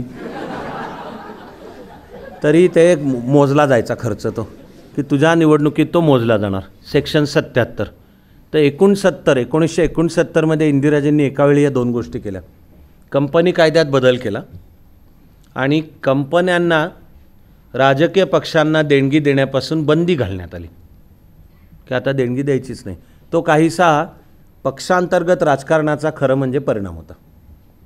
इंदिराजी झाल्या खऱ्या पंतप्रधान, पण काँग्रेसच्या संघटनेवर आधीच्या पिढीची बुजुर्ग ह्यांची पकड होती. तमिळनाडूचे के कामराज, कर्नाटकचे निजलिंगप्पा, आंध्र प्रदेशचे संजीव रेड्डी, महाराष्ट्रातले स.का. पाटील आणि गुजरातमधले मोरारजीभाई देसाई ह्यांची पक्ष संघटनेवर पकड होती. आणि शेवटी पक्षासाठी जो पैसा आणू शकतो त्याच्याकडे नेतृत्व येतं, हे एक लोकशाही जीवनाचं सत्य आहे. तर काँग्रेसच्या तिजोरीवर या बुजुर्गांची पकड होती. आणि त्यातसुद्धा विशेषतः मुंबईकर असल्यामुळे स.का. पाटील यांचे भारतातल्या सर्व कॉर्पोरेट सेक्टरची मुख्यालय मुंबईत आहेत, त्यांच्याशी जिव्हाळ्याचे संबंध. त्यामुळे पक्षासाठी पैसा उभा करायचा आहे तर तो स.का. पाटील सहजपणाने उद्योगपतींच्या बरोबरच्या संपर्कामुळे त्याही वेळी करू शकायचे. अशा वेळी ह्यांना मग कसे दुबळे करा? तर इंदिराजींनी न रहे बास न बजे बासुरी, खाडकन त्यांनी बंदीच कायदाच बदलून टाकला की कंपन्यांना आता परवानगीच नाही, बेकायदेशीर आहे. तर मग कॉर्पोरेट सेक्टरच्या पक्षांना देणग्या काय थांबल्या का? याचं उत्तर अजिबात नाही थांबल्या. आधी ज्या व्हाईट होत्या त्या ब्लॅक झाल्या. खोकी पेटी तेवढीच दाखल झाल्या, पण आधी कायद्यानुसार परवानगी असल्यामुळे निदान हिशोबात दिसायचं म्हणजे तो व्हाईट मनी होता, आता ब्लॅक मनी. पुन्हा पुढच्या काळामध्ये बदलला आहे आता कायदा, पण तो बदलताना दरम्यान हे 77 लोकप्रतिनिधित्वाचा कायदा कलम 77 इंदिराजींनी 1969 मध्ये या कायद्यात बदल केला. तिथपर्यंतचं मूळचं विधान होतं कुठलाही खर्च सर्व धरून. पण खर्चाचीही आखलेली मर्यादा. 1969मध्ये त्या कायद्यात बदल करण्यात आला आणि एक वाक्य भर घालण्यात आली. ते वाक्य होतं की ओके, निवडणूक खर्चाची ही मर्यादा, परंतु त्यातून पक्षाने केलेला खर्च आणि उमेदवाराच्या मित्रांनी केलेला खर्च हा त्या निवडणूक खर्चाच्या मर्यादेत धरला जाणार नाही. म्हणजे मग त्या कायद्याला अर्थ काय उरला? पोपट पालथा पडला आहे, त्यांनी पंख पसरलेत, चोच आ वाचली आहे, काही खात पीत नाही आहे, मेला नाही म्हणायचं एवढंच. कारण पोपट मेला म्हणला तर म्हणणारा मरणार आहे त्या गोष्टीमध्ये, अशी गोष्ट आहे, लोककथा आहे. त्यामुळे आता तो राजाचा लाडका पोपट मेला तर त्या राजाने तो मरायला लागला सारखा, तर ते जो येऊन सांगतोय की ओ राजा राजा तुझा पोपट मेला, ते मेला माणूस येऊन सांगणारा. म्हणून मग हुशार प्रधान आहे त्याला की आता कसं सांगायचं. म्हणून तो महाराजांना सांगतो, महाराज आपला पोपट पालथा पडला आहे, पंख पसरले, चोच आ वाचलेली आहे, पाणी टाकलं तरी तो गिळत नाही, डोळे असे आहेत. मग महाराजच म्हणतात म्हणजे मेला का तो? प्रधान म्हणतो मी नाही म्हणलो, तुम्ही म्हणलात. सेक्शन 77चं तसंच उरला काय अर्थ त्याला की तुम्ही निवडणूक खर्चाची मर्यादा ही आहे बरं का, पण मित्र आणि पक्षाने केलेला खर्च त्याच्यात धरला जाणार नाही. गेला, संपलाच अर्थ. तुम्हाला दिसेल की एकूण भारतीय राजकारणावर 2 नंबरच्या पैशाचं प्रभुत्व हे तिथून पुढे गुणित श्रेणीने वाढत गेलं. आणि जिथे 2 नंबरचा पैसा आला तिथे अंडरवर्ल्ड आलंच. कारण अंडरवर्ल्डचा आर्थिक आधार समांतर अर्थव्यवस्था आहे, ब्लॅक मनी. आणि जिथे हिशोब नाहीत म्हणजे हवाला, तिथे एक तर परस्परांच्या विश्वासावर चालणार आणि त्या विश्वासाला कोणी धक्का दिला तर इथं कनपटीला लावलेली पिस्तूल एवढंच उत्तर आहे त्याचं की चल तुझे भाईगिरी तुझी. आणि मग भारताच्या राजकारणावर जे 2 नंबरचा पैसा आणि गुन्हेगारीकरण ह्याचं प्रभुत्व वाढत गेलं, ह्याचा डायरेक्ट कायदेशीर आधार हा ठरतो. शेषन यांनी काढला चाबूक आणि वचक निर्माण करायला. लक्षात घ्या, शेषन कार्यकारी यंत्रणेतले, कायदा करणे किंवा तो बदलणे त्यांच्या अधिकार क्षेत्रात नाही, मुख्य निवडणूक आयुक्ताच्या. असलेला कायदा डोकं वापरून नीट अंमलात आणायचा. ह्यांनी चाबूक काढला की ठीक आहे ना, कलम 77 म्हणतं ना की मित्रांनी आणि पक्षांनी केलेला खर्च निवडणूक खर्चाच्या मर्यादेत धरला जाणार नाही. ठीक आहे, शेषन यांनी काढलं फरमान की असं जरी असलं तरी तिकडे पक्षाचे केलेले खर्च पण मला सादर करायचे आणि मित्रांनी वगैरे जरी तुमचा केला असला तरी खर्च सादर करायचा. नंतर जर निवडणूक आयोगाला दिसून आलं की आयोगाला सादर झालेल्या हिशोबामध्ये काही खर्च आलेले नाहीत तर शेषन म्हणाले की आम्ही ते मानणार तुमच्या अधिकृत निवडणूक खर्चाच्या मर्यादेत. मला जरा तुम्हाला लक्षात आल्यासारखं गांभीर्य दिसत नाही. पकड त्यांनी नरडच धरलं आहे आणि तरी तास चालू आहे म्हणून मी नरड म्हणतो आहे.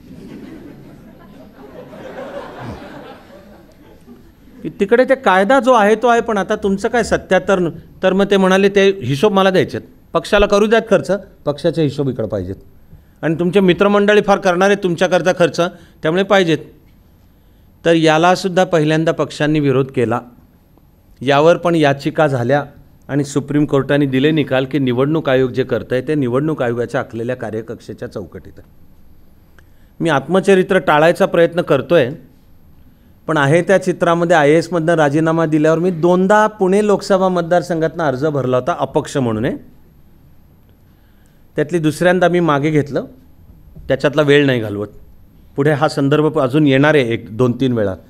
पण जी लढवली म्हणजे फेब्रुवारी 1998, आता 20 वर्ष होऊन गेली त्याला, माझा मागचा जन्म. त्यावेळची ज्याला खासदारकीची निवडणूक लढवायची त्याला खर्चाची मर्यादा 15 लाख होती.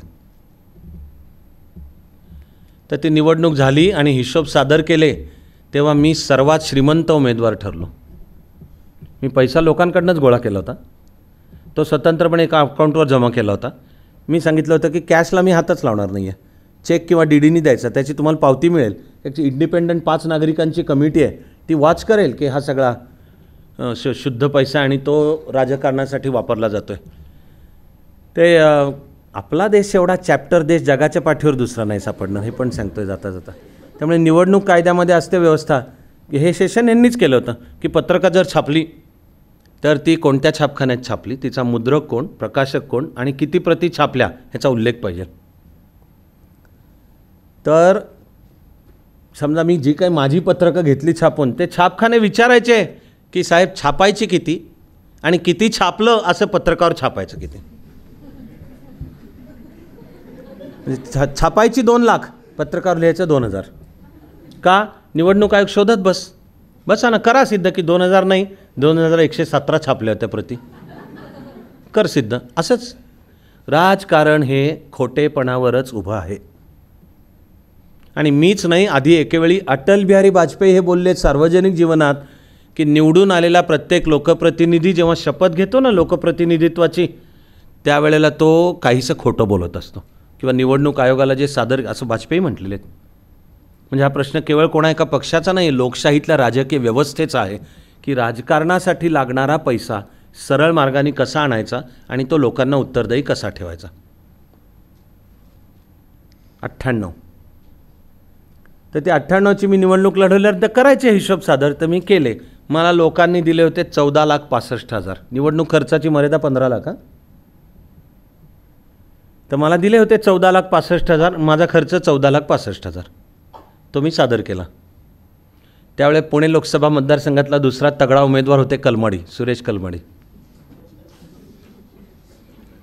कलमाडीने सादर केलेला अधिकृत ही खर्च आहे 6,55,000. आणि बारामती मतदारसंघातनं शरद पवारांचा खर्च त्यावर्षी 6 लाख होता. आणि कोणी जरूर म्हणेल की एवढे तरी कशाला केलेत.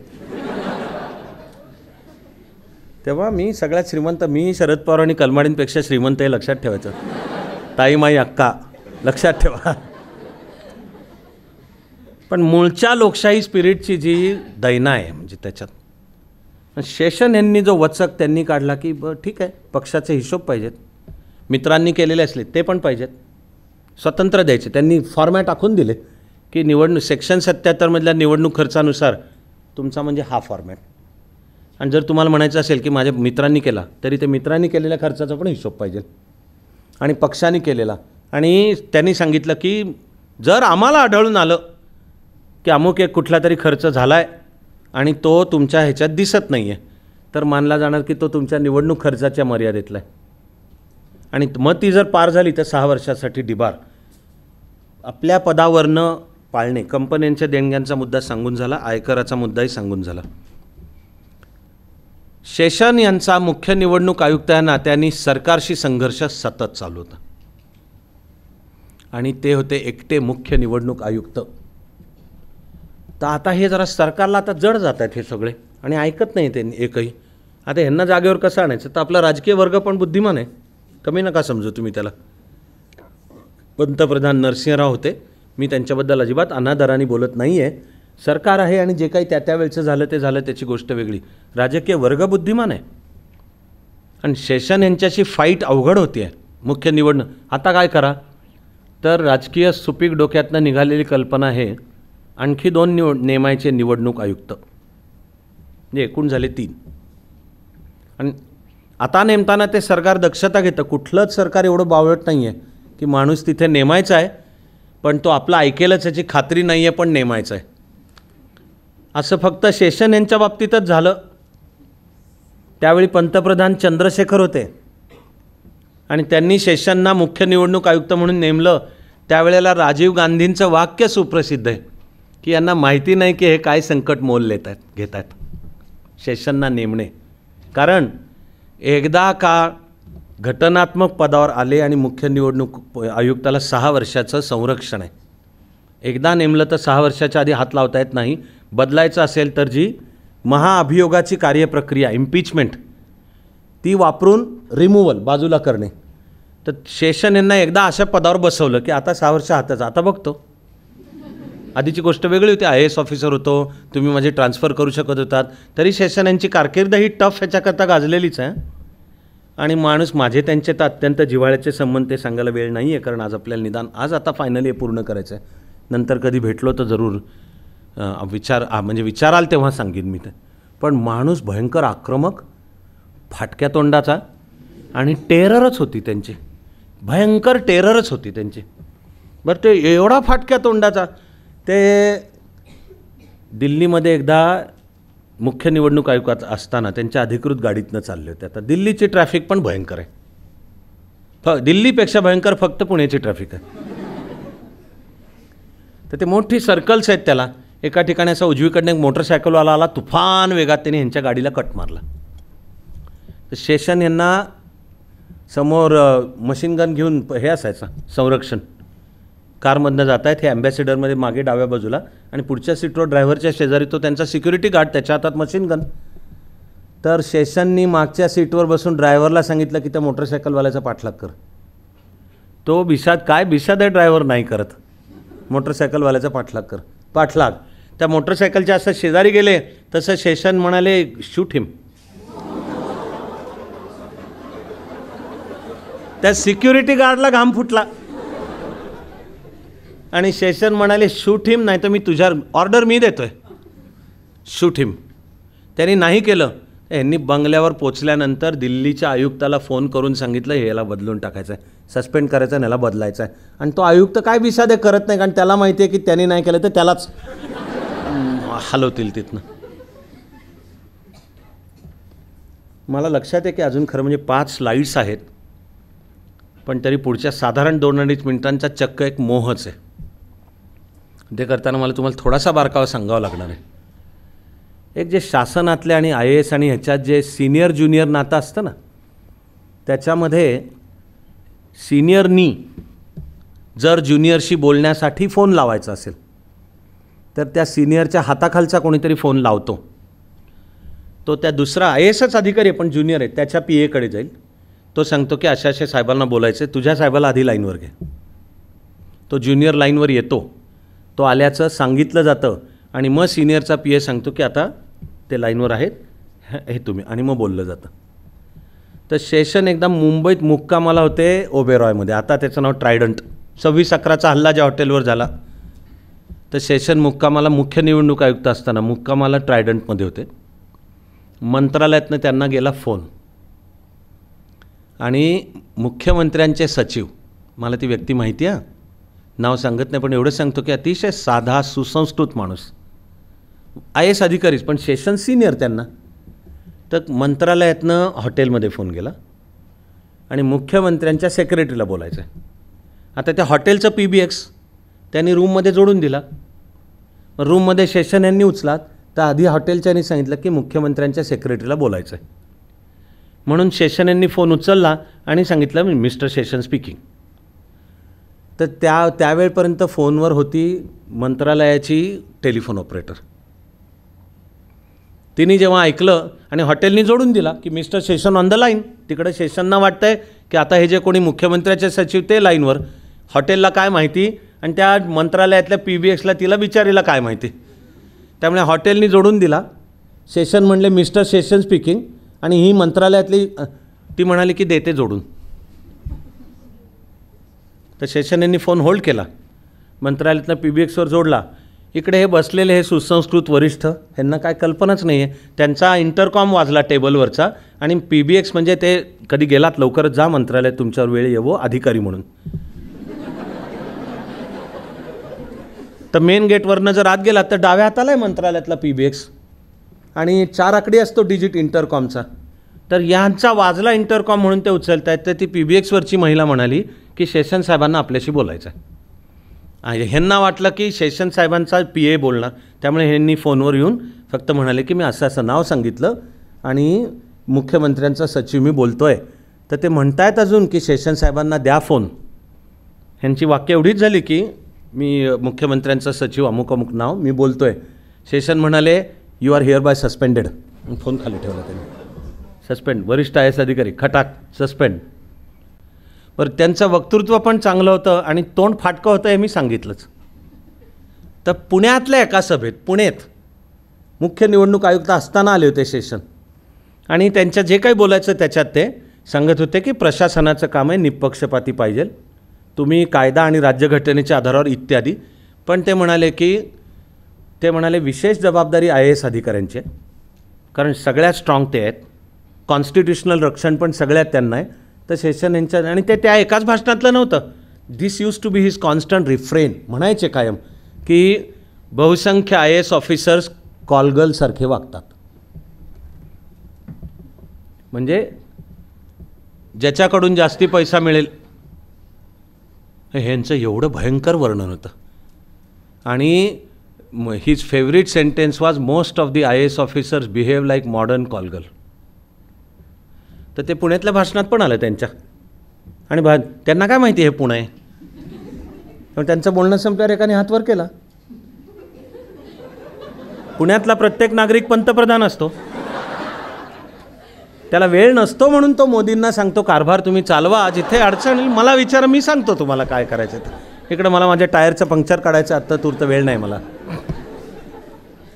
शेषांना काय कल्पना, त्यांच्या मूळच्या भाषणात येऊन गेलं वाक्य most of the IAS officers behave like modern call girls. एकाचा हातवर नंतर तो म्हणाला की mister Seshan, you said most of the IAS officer behave like call girls, you are IAS officer. हां, शेषन शांत चेहऱ्याने म्हणाले yes but I am not modern. Actually माझं तरी सांगताना थोडंसं आहे, त्या विचारणाऱ्याने विचारलं होतं you said most of the IAS officers behave like modern call girls, you are IAS officer, did you behave the same way. तर शेषन म्हणाले yes even I did so, the only difference is I was not modern. म्हणजे एक bluntness त्याच्यातला. पण त्यांनी ज्या तऱ्हेने हा चाबूक काढला आणि आचारसंहितेची अंमलबजावणी, व्हिडिओ घेतलेले नेमले शूटिंग करायला, जे चाललं आहे ते निपक्षपाती होते. आवश्यक त्या ट्रान्सफर्स त्यांनी घडवून आणल्या. तर बाय द वे मला वैयक्तिक एक आहेच एक आनंदाचा भाग, मी त्याला अभिमान नाही म्हणत, पण निवडणुकांच्या उंबरठ्यावर माझी बदली झाली आहे रायगडचा कलेक्टर. ते निवडणूक आयुक्तांच्या मान्यतेने झाली आहे, ती घ्यावी लागते. ती प्रशासनातला तो नियम आहे की ते आता जर करणार असलात बदल्या तर त्याला त्यांची पाहिजे. मग आता ठरलं की आता ह्यांना जागेवर कसं आणा, तर आणखी 2 आयुक्त, निवडणूक आयुक्त. याला शेषन यांनी आव्हान दिलं सुप्रीम कोर्टात. आणि एकेवेळी सुप्रीम कोर्टाने खरंच अशी एक भूमिका घेतली की मुख्य निवडणूक आयुक्तांच्या स्थानाला धक्का देईल असं काही नेमून नाही चालणार. तर आता विषय लक्षात घ्या, मूळच्या कलम 324मध्ये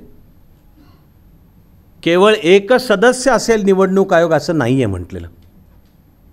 निवडणूक आयोग असेल, मुख्य निवडणूक आयुक्त असेल, आणि उलटी व्यवस्था आहे की त्या त्या वेळच्या गरजेनुसार आणखी निवडणूक आयुक्त नेमले जातील. हे होतं. ह्याला मी राजकीय नेतृत्वाची सुद्धा बुद्धिमत्ता म्हणतो की त्यांनी याच्या आधारावर 2 नेमले. आणि जे कोणी 2 नेमले ती सरकारने घेतलेली दक्षता की हे फार शेषन यांच्या कह्यात जाणारे तर नाही पाहिजेत, असा तसाच विषय आला तर ते आपल्या बाजूचे पाहिजेत. 3 सदस्यांचा झाला निवडणूक आयोग. शेषन यांनी आव्हान दिलं त्याला की यांनी तुम्ही ही जी घटनात्मक यंत्रणा आहे तिच्या स्थानालाच धक्का लावताय.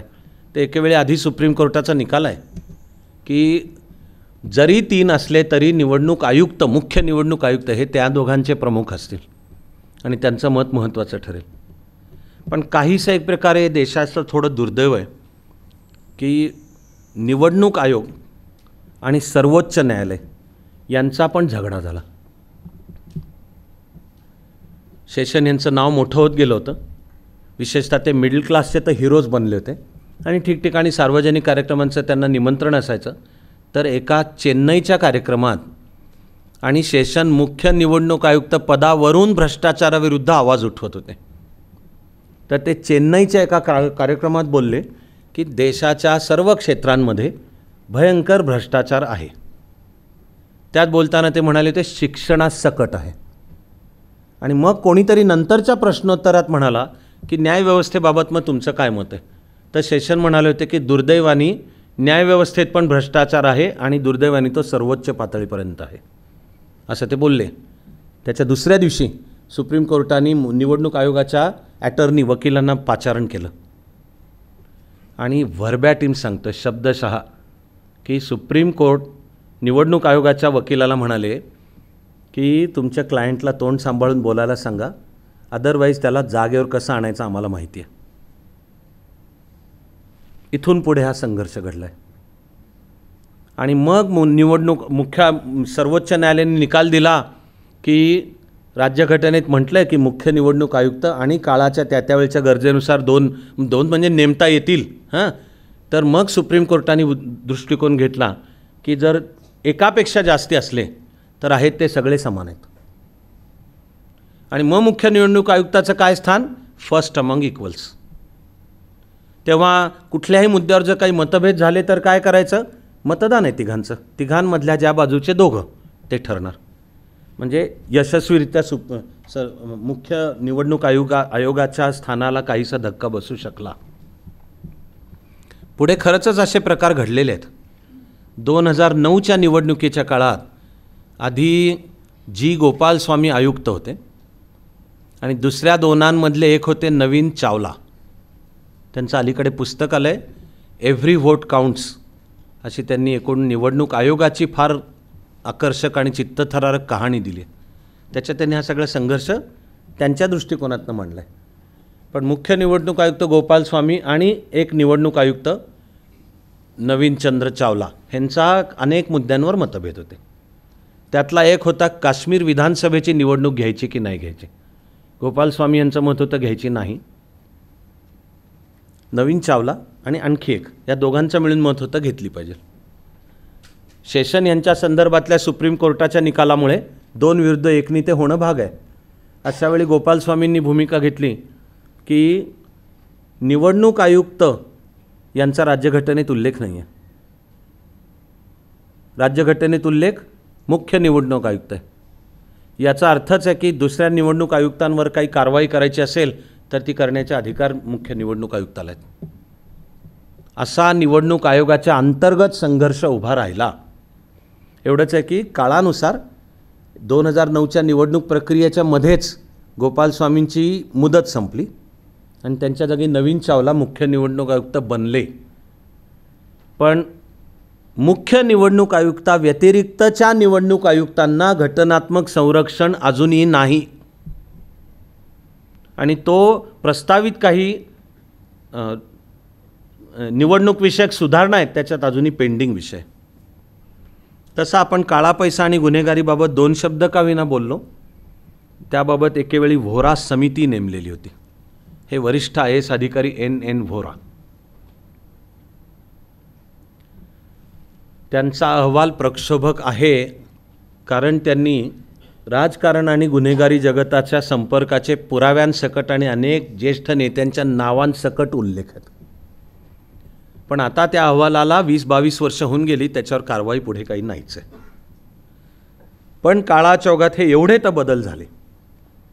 नाईलाज म्हणून मी एक गोष्ट आनंदाने सांगतो की जी काही निवडणूक मी अपक्ष म्हणून लढवली त्यावेळी असा कोणताही कायदा नसताना, कारण माझा आग्रह होता की झाला पाहिजे, ते म्हणजे निवडणूक लढवणाऱ्या उमेदवारांनी आपली सर्व संपत्ती आणि उत्पन्नाची साधनं ॲफिडेव्हिट फॉर्मॅटमध्ये सादर केली पाहिजेत अर्ज भरताना. तर ती मी केली होती. कारण काय प्रॉब्लेम नाहीच आहे ना, काही दातावर मारायलाच पैसा नाही तर काय प्रॉब्लेम. पण सगळ्यांना सांगितलं तर तुम्ही पण करा आता.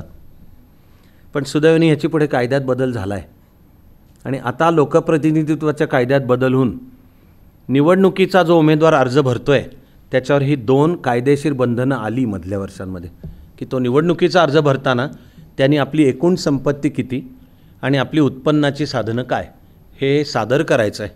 आणि ते ॲफिडेव्हिट प्रतिज्ञापत्र म्हणजे ते खोटं ठरलं तर तो फौजदारी अजामीनपात्र म्हणजे नॉन बेलेबल कॉग्निझेबल ऑफेन्स आहे आणि अर्थातच कारवाई जर झाली तर 6 वर्ष निवडणूक प्रक्रियेतनं बाद होऊ शकतो. तसाच मग आधी सर्वोच्च न्यायालयाने दृष्टिकोन घेतला आणि त्यानुसार मग RPA representation of people's act कलम 8 आहे त्याच्यातला आवश्यक तो बदल झाला. ही सुप्रसिद्ध केस आहे lily Thomas versus union of India. He supreme कोर्टाने निकाल दिलेली जुलै 2013 मधला निकाल आहे हा. Lily Thomas versus union of India. त्यांनी सांगितलं की एखादा लोकप्रतिनिधी निवडून जरी आला आणि त्याच्याविरुद्धच्या गुन्हेगारी केसेसचा नंतर निकाल लागला पण लागलेल्या निकालात गुन्हा सिद्ध आणि असलेली शिक्षा 2पेक्षा जास्ती वर्ष तुरुंगवास आहे तर झालेली निवडणूक पण रद्द. एवढंच नाही तर मग निवडणूक आयोगाने त्याला आणखी जोड दिली की निवडणुकीचा अर्ज भरतानाच जर त्या उमेदवाराविरुद्ध काही प्रलंबित केसेस पेंडिंग, तर त्याचा तपशील त्यांनी द्यायचा त्याच्यात. तिथे निवडणूक आयोगाची भूमिका होती की मतदाराला जर आपला निर्णय घ्यायचा आहे तर तो घेण्याचा डेटा त्याच्या हातात पाहिजे. कारण निवडणूक आयोग कायदा नाही बदलू शकत. त्यामुळे ज्यांच्याविरुद्ध गुन्हे आहेत त्यांना निवडणुकीला बंदीच करा हे निवडणूक आयोगाच्या कक्षेत येत नाही. पण गुन्हे असले तर ते सांगायला पाहिजेत आणि लोकांना ते माहिती करून द्यायला पाहिजेत. मग लोक ठरवतील द्यायचा का नाही. एवढा तर बदल मधल्या काळात झाला. हा एक निवडणूक सुधारणांचा मोठाच आहे विषय. घड्याळ मला सांगतं की मी त्याला आत्ता हात लावणार नाही आहे, कारण मला माहिती आहे की एकूण ही मालिका ठरली आता 3 भागांची. तर तिचा काय मला शेवट करायचा आहे मला माहिती आहे. त्यामुळे मी म्हणणार आहे की एवढं नोंदवून घ्या फक्त की निवडणूक सुधारणा. जर्मनीतल्या निवडणूक पद्धतीचं नाव आहे लिस्ट पद्धत. जर्मनीतला मतदार वैयक्तिक उमेदवाराला मतदान करत नाही. जर्मनीच्या बुंडेस्टॅग म्हणजे लोकसभा 634 सदस्य असतात. तर निवडणुकांच्या वेळी प्रत्येक पक्ष नंबर 1 ते 634 अशी आपली यादी जाहीर करतो. त्याला म्हणतात लिस्ट. आणि जर्मन मतदार जाऊन मतदान करतो पक्षाला. मतं मोजली जातात आणि जेवढे टक्के मतं आहेत तेवढी टक्के सीटं तुम्हाला लोकसभेत मिळणार. बुंडेस्टॅग आणि ते पहिले टॉप टू बॉटम पहिले एवढे ही जर्मन पद्धत आहे. आपल्या ज्या फर्स्ट पास्ट द पोस्ट या पद्धतीतल्या त्रुटींमुळे आपल्या देशात चर्चा चालू होती की आपण ही जर्मन पद्धत स्वीकारावी. तर मी मधल्या 2 निवडणुकांच्या वेळात दोन्ही वेळा एंजेला मर्केल आणि त्यांचा कॉन्झर्वेटिव्ह डेमोक्रॅटिक युनियन CDU निवडून आला. पण जर्मनीमध्ये चर्चा चालू होती की आपण भारताची पद्धत स्वीकारायला पाहिजे. का तर लिस्ट पद्धतीमुळे जे उमेदवार आहेत जे जाणार बुंडेस्टॅगमध्ये त्यांना लोकांना कधी सामोरं जावंच लागत नाही. फक्त हायकमांडची मर्जी मिळवली की हायकमांडच्या लिस्टमध्ये वर तुम्ही येता. आणि समजा माहिती आहे की CDUला 40% मतं मिळणार आहेत. SDP सोशल डेमोक्रॅटिक पार्टी ती जर्मन राजकारणातली लेफ्टिस्ट पार्टी तिला 40% मिळणार आहेत. आणि याच्या आधीच्या निवडणुकीच्या आधीच्या 30 वर्षात ग्रीन्स म्हणजे पर्यावरणाचा पक्ष तर त्यांना सरासरी 20% मिळायचे. त्यामुळे एक अंदाज असतो. त्यामुळे पक्षाच्या वरिष्ठांच्या गुडबुक्समध्ये राहून आपलं नाव ते पहिल्या 40% आलं पाहिजे. लोकांना सामोरं जावंच लागत नाहीत. लोकांची कामं करावीच लागत नाहीत. ते बोट भारताकडे उलट दाखवत होते की पक्षाचं जर तिकीट मिळायचं असेल आणि मिळाल्यावर मतदारसंघात निवडून यायचं असेल तर लोकांकरता झटावं लागतं. तुमचा चेहरा दिसावा लागतो. लोक अडचणीत आहेत तेव्हा. नाही तर तुम्ही म्हणाल ताईमाई अक्का माझ्यावर मारा शिक्का. ती ताईमाई अक्का पण बरोबर कान पकडतेच की मुर्दा बसवला तुझा. हे असा पूर झाला तेव्हा होता कुठं तो. अकाउंटेबिलिटी. तर ही मानवी अस्तित्वाची एक गंमत आहे की आपण म्हणतो जर्मन राज्यघटनेतली सूत्र आपण स्वीकारायला पाहिजे. जर्मनी म्हणते भारतीय राज्यघटने. ते पुढचे पण आहेत आणि विषय अपुरा राहणार आहे सगळा. आणि मी आज थांबवणार आहे. असेल तर नंतरचे तास किंवा त्याला शंका आल्यास तेव्हा फिक्स टेन्युअर म्हणजे जर्मन राज्यघटनेमध्ये बुंडेस्टॅगला 4 वर्ष आहेत फिक्स्ड. मुदतपूर्व निवडणूक काही कन्सेप्टच नाही आहे जर्मन राज्य. Fix tenure. त्यामुळे अविश्वास प्रस्ताव पण जर्मन राज्यघटनेनुसार नुसता अविश्वास प्रस्ताव आणून चालत नाही. त्या प्रस्तावाच्या ओळीतच लागतं की जर या सरकारवर अविश्वास व्यक्त करत असाल तर याच मतदानान्वये कोणावर विश्वास व्यक्त करतो आम्ही हे पण पाहिजे. ह्याला म्हणतात constructive vote of no confidence. की नुसता अविश्वास प्रस्ताव नाही म्हणायचा, कन्स्ट्रक्टिव्ह. म्हणजे आम्ही जर हे सरकार खेचणार आहोत खाली तर हे खेचलं तर त्याच्या जागी आणणार कोणतं आहोत. तर भारताच्या बाबत चिंतन चालू आहे. त्याच्यात हे चालू आहे कारण आपल्या राजकीय जीवनाला अस्थिरता येते. अविश्वास प्रस्ताव नुसता आणता येतो, सरकारं पाडता येतात, पण पाडली म्हणून दुसरी देता येतात असं नाही आहे. त्याच्या अभ्यासाची काही फार महत्त्वाची आहेत पण मी आत्ता त्याच्यात जाणार नाही आहे. ज्यांना लक्षात राहील ते नंतरच्या तासांना किंवा असं विचाराल तर सविस्तर सांगीन. नाही तर भाग 4 करावा लागणार. एवढं नाही करायचं म्हणजे आपला मग 19व्या लोकसभेच्या निवडणुकीपर्यंत आपला विषय पूर्ण होईल. निवडणूक संदर्भात काही गाजलेल्या केसेस तर त्यातली तर 1970च्या लोकसभा निवडणुकीबाबत रायबरेली मतदारसंघातली इंदिराजी विरुद्ध राजनारायण हिचा तर सगळ्या भारताच्या एकूण घटनात्मक वाटचालीवरच फार मोठा ठसा आहे. आणि त्याही वेळचा विषय आणि तो आत्ताचाही आहे. त्यामुळे तर रमेश प्रभू शिवसेनेच्या तिकिटावर लढवत असताना त्यांनी मतदारसंघामध्ये हिंदू या शब्दाचा उच्चार करून मतं मागितली होती. तर RPAमध्ये व्यवस्था आहे की जातीपाती आणि धर्माच्या नावावर मतं मागणं गुन्हा आहे, परवानगी नाही आहे. तर रमेश प्रभूंविरुद्ध निकाल लागला आणि त्यांची झालेली निवड रद्द करण्यात आली. याउलट जेव्हाची एक वेळ आहे की मनोहर जोशी दादर मतदारसंघातनं लढवले होते आणि निवडणूक प्रचाराचा मुख्य मुद्दा हिंदुत्व होता. निवडून आले, त्यांच्याविरुद्ध पण केस झाली, पण सुप्रीम कोर्टासमोर झालेले युक्तिवाद आणि ते ग्राह्य मानून सुप्रीम कोर्टाने दिलेला निकाल आहे की हिंदुत्व ही विचारधारा कोणाला पसंत नाही, त्याची मर्जी, ही लोकशाही आहे, पण ही घटनाबाह्य नाही, कॉन्स्टिट्युशनल. की हिंदुत्व म्हणजे हिंदू धर्म आणि हिंदुत्वाच्या नावावर मतं मागितली तर त्याचा अर्थ ती हिंदू धर्माच्या नावावर मागितली तर असं नाही आहे. हिंदुत्व एक विचारधारा आहे. पसंत ज्यांना नाही त्यांना हक्क आहे की मतं देऊ नका, पण मनोहर जोशींची निवड वैध ठरवली आणि व्यक्तिशः मनोहर जोशींची निवड वैध ठरवली ह्यापेक्षा घटनात्मक जास्त मोठा मुद्दा आहे, तो म्हणजे ही जी विचारधारा हिंदुत्व ही घटनात्मकदृष्ट्या ग्राह्य within the framework of constitution. तशी पुढची मी मगाशी सांगितलेली लिली थॉमस, तर ती तारीख 10 जुलै 2013 आहे. सुप्रीम कोर्टाच्या निकालाची तारीख 10 जुलै 2013 आहे. राष्ट्रपतींची भूमिका महत्त्वाची असते. निवडणूक झाल्यावर सरकार बनवायला कोणाला पाचारण करायचं? स्पष्ट बहुमत असल्यास राष्ट्रपतींचं काम सोपं आहे, पण कोणाला स्पष्ट बहुमत नसल्यास मात्र पहिलं निमंत्रण कोणाला द्यायचं? मग युत्या किंवा आघाड्या असल्या तर कोणाला? आणि मग त्यातली निवडणूक पूर्व युती किंवा आघाडी कोणती आणि निवडणुकोत्तर कोणती याच्या आधारावर ठरेल. एवढ्यावर मी पुढे सरकणार आहे आजच्या पुरता. महाराष्ट्रामध्ये अशा वेळा आल्या तेव्हा महाराष्ट्राचे तत्कालीन राज्यपाल PC अलेक्झांडर यांनी काही चांगले संकेत लोकशाहीकरता आखून दिले. मी वेळेअभावी त्या संकेतही असे बोटावर मोजून आणि 2 ओळी सांगतो. त्यांनी आखून दिलेला एक संकेत आहे की विसर्जित सभागृहामध्ये जे सरकार सत्तेत होतं त्याला जर लोकांनी पुन्हा स्पष्ट बहुमत दिलेलं नसेल तर त्याचा अर्थ आहे की लोकांनी जनादेश नाकारलेला आहे. त्यांना सरकार बनवायला पहिलं निमंत्रण नाही झालं. पहिलं कोणाला जाईल? Anti incumbency.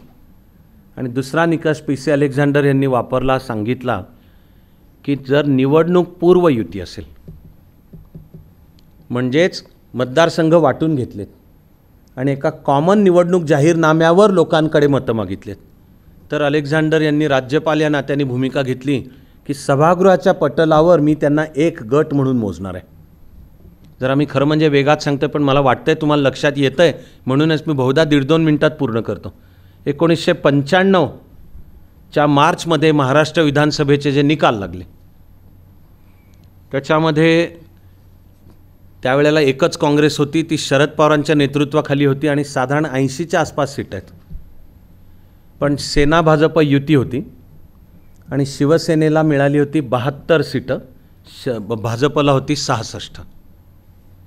तर निवडणुकीनं आणि राज्यपाल अलेक्झांडर, तर सेना भाजपचं ठरलेलं होतं की ज्याची जास्ती सीटं येतील त्याचा मुख्यमंत्री, कमी येतील त्याचा उपमुख्यमंत्री. आणि मग लोकशाही संकेतानुसार शिवसेनेची 72 आली तर त्यांच्या निवडून आलेल्या आमदारांची बैठक झाली आणि त्यांनी आपला नेता म्हणून मनोहर जोशींची निवड केली.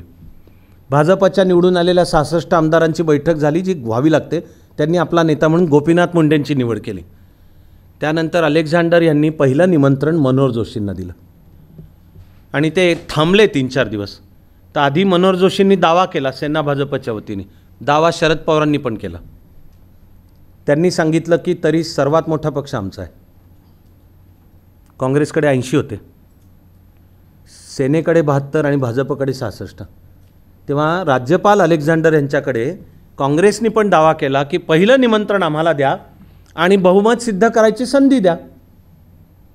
ते दुनिया जानती आहे की शरद पवारांना एकदा सरकार बनवायला परवानगी दिली तर ते बहुमत कसं पण सिद्ध करू शकतात. प्रश्न कोणाला द्यायची? घटनात्मक प्रश्न की पहिली संधी कोणाला? अलेक्झांडर यांनी भूमिका ह्या 2. विसर्जित विधानसभेत सरकार काँग्रेसचं होतं आणि तुम्हाला स्पष्ट बहुमत होतं. जनतेने तुम्हाला त्यावरून 80वर आणलं आहे आणि सेना भाजप युती ही निवडणूक पूर्व युती आहे. ह्याच्या बरोबर उलटं आव्हान 1999च्या ऑक्टोबरमध्ये पुन्हा उभं राहिलं. त्यावेळी काँग्रेस फुटला राष्ट्रवादीची स्थापना झाली 10 जून 1999ला शिवाजी पार्कवर.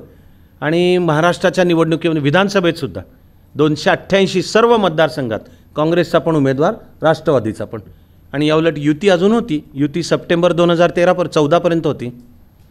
त्यामुळे युती होती म्हणून राजकीय गणित होतं की आता विधानसभेच्या घेतल्या तर एकूण वाजपेयींबद्दल चांगलं मत आहे, केंद्रातलं सरकार, त्याबरोबर आपला पुन्हा 5 वर्ष फिक्स होतील म्हणून झाल्या निवडणुका. महाराष्ट्राच्या मतदारांनी लोकसभेत पाठवताना सेना भाजपचे जास्त खासदार पाठवले, पण विधानसभेमध्ये असलेलं सेना भाजपचं बहुमत गेलं आणि दोघांची मिळून बेरीज 100च्या खाली आली. आता या दोघांनी ती काहीतरी 92-94 ती दोघं मिळून सेना भाजप, त्यांनी पुन्हा राज्यपालांकडे दावा केला की विधानसभेच्या पटलावरचा सगळ्यात मोठा गट आम्ही आहोत. इथे अलेक्झांडर यांनी निकष वापरला, विसर्जित सभागृहात सरकार तुमचं होतं, त्याच्यात तुमच्याकडे 138 सीटं होती. लोकांनी तुम्हाला 138वरनं काहीतरी 92 वगैरे, ह्याचा अर्थ जनादेश तुमच्याकरता नाही, दुसऱ्या कोणाची बेरीजच होत नव्हती. महाराष्ट्राला 3-4 आठवडे सरकार नव्हतं, पण तेवढा काळ राज्यपाल या नात्याने ते थांबले.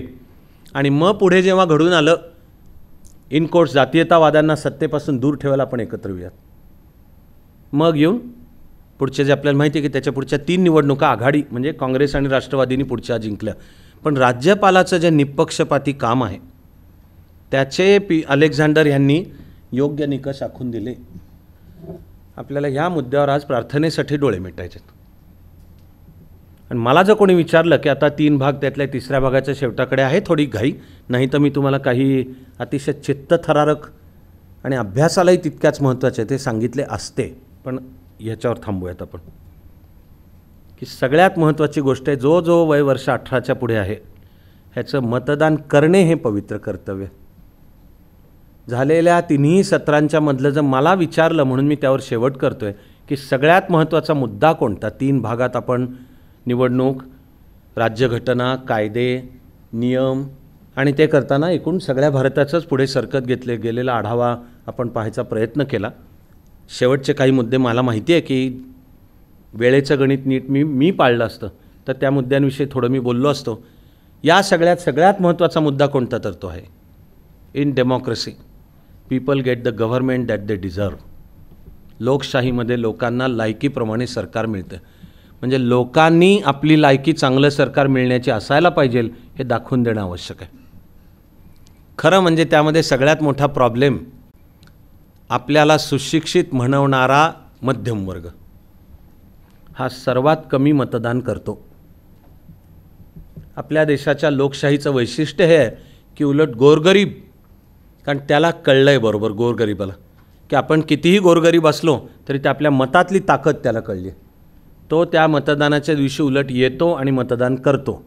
पण मी पुन्हा म्हणतो की सुशिक्षित म्हणवणारे ह्यांना कसं काय सुशिक्षित म्हणायचा प्रश्नच आहे की ते मतदानाच्या दिवसाला सुट्टी समजतात.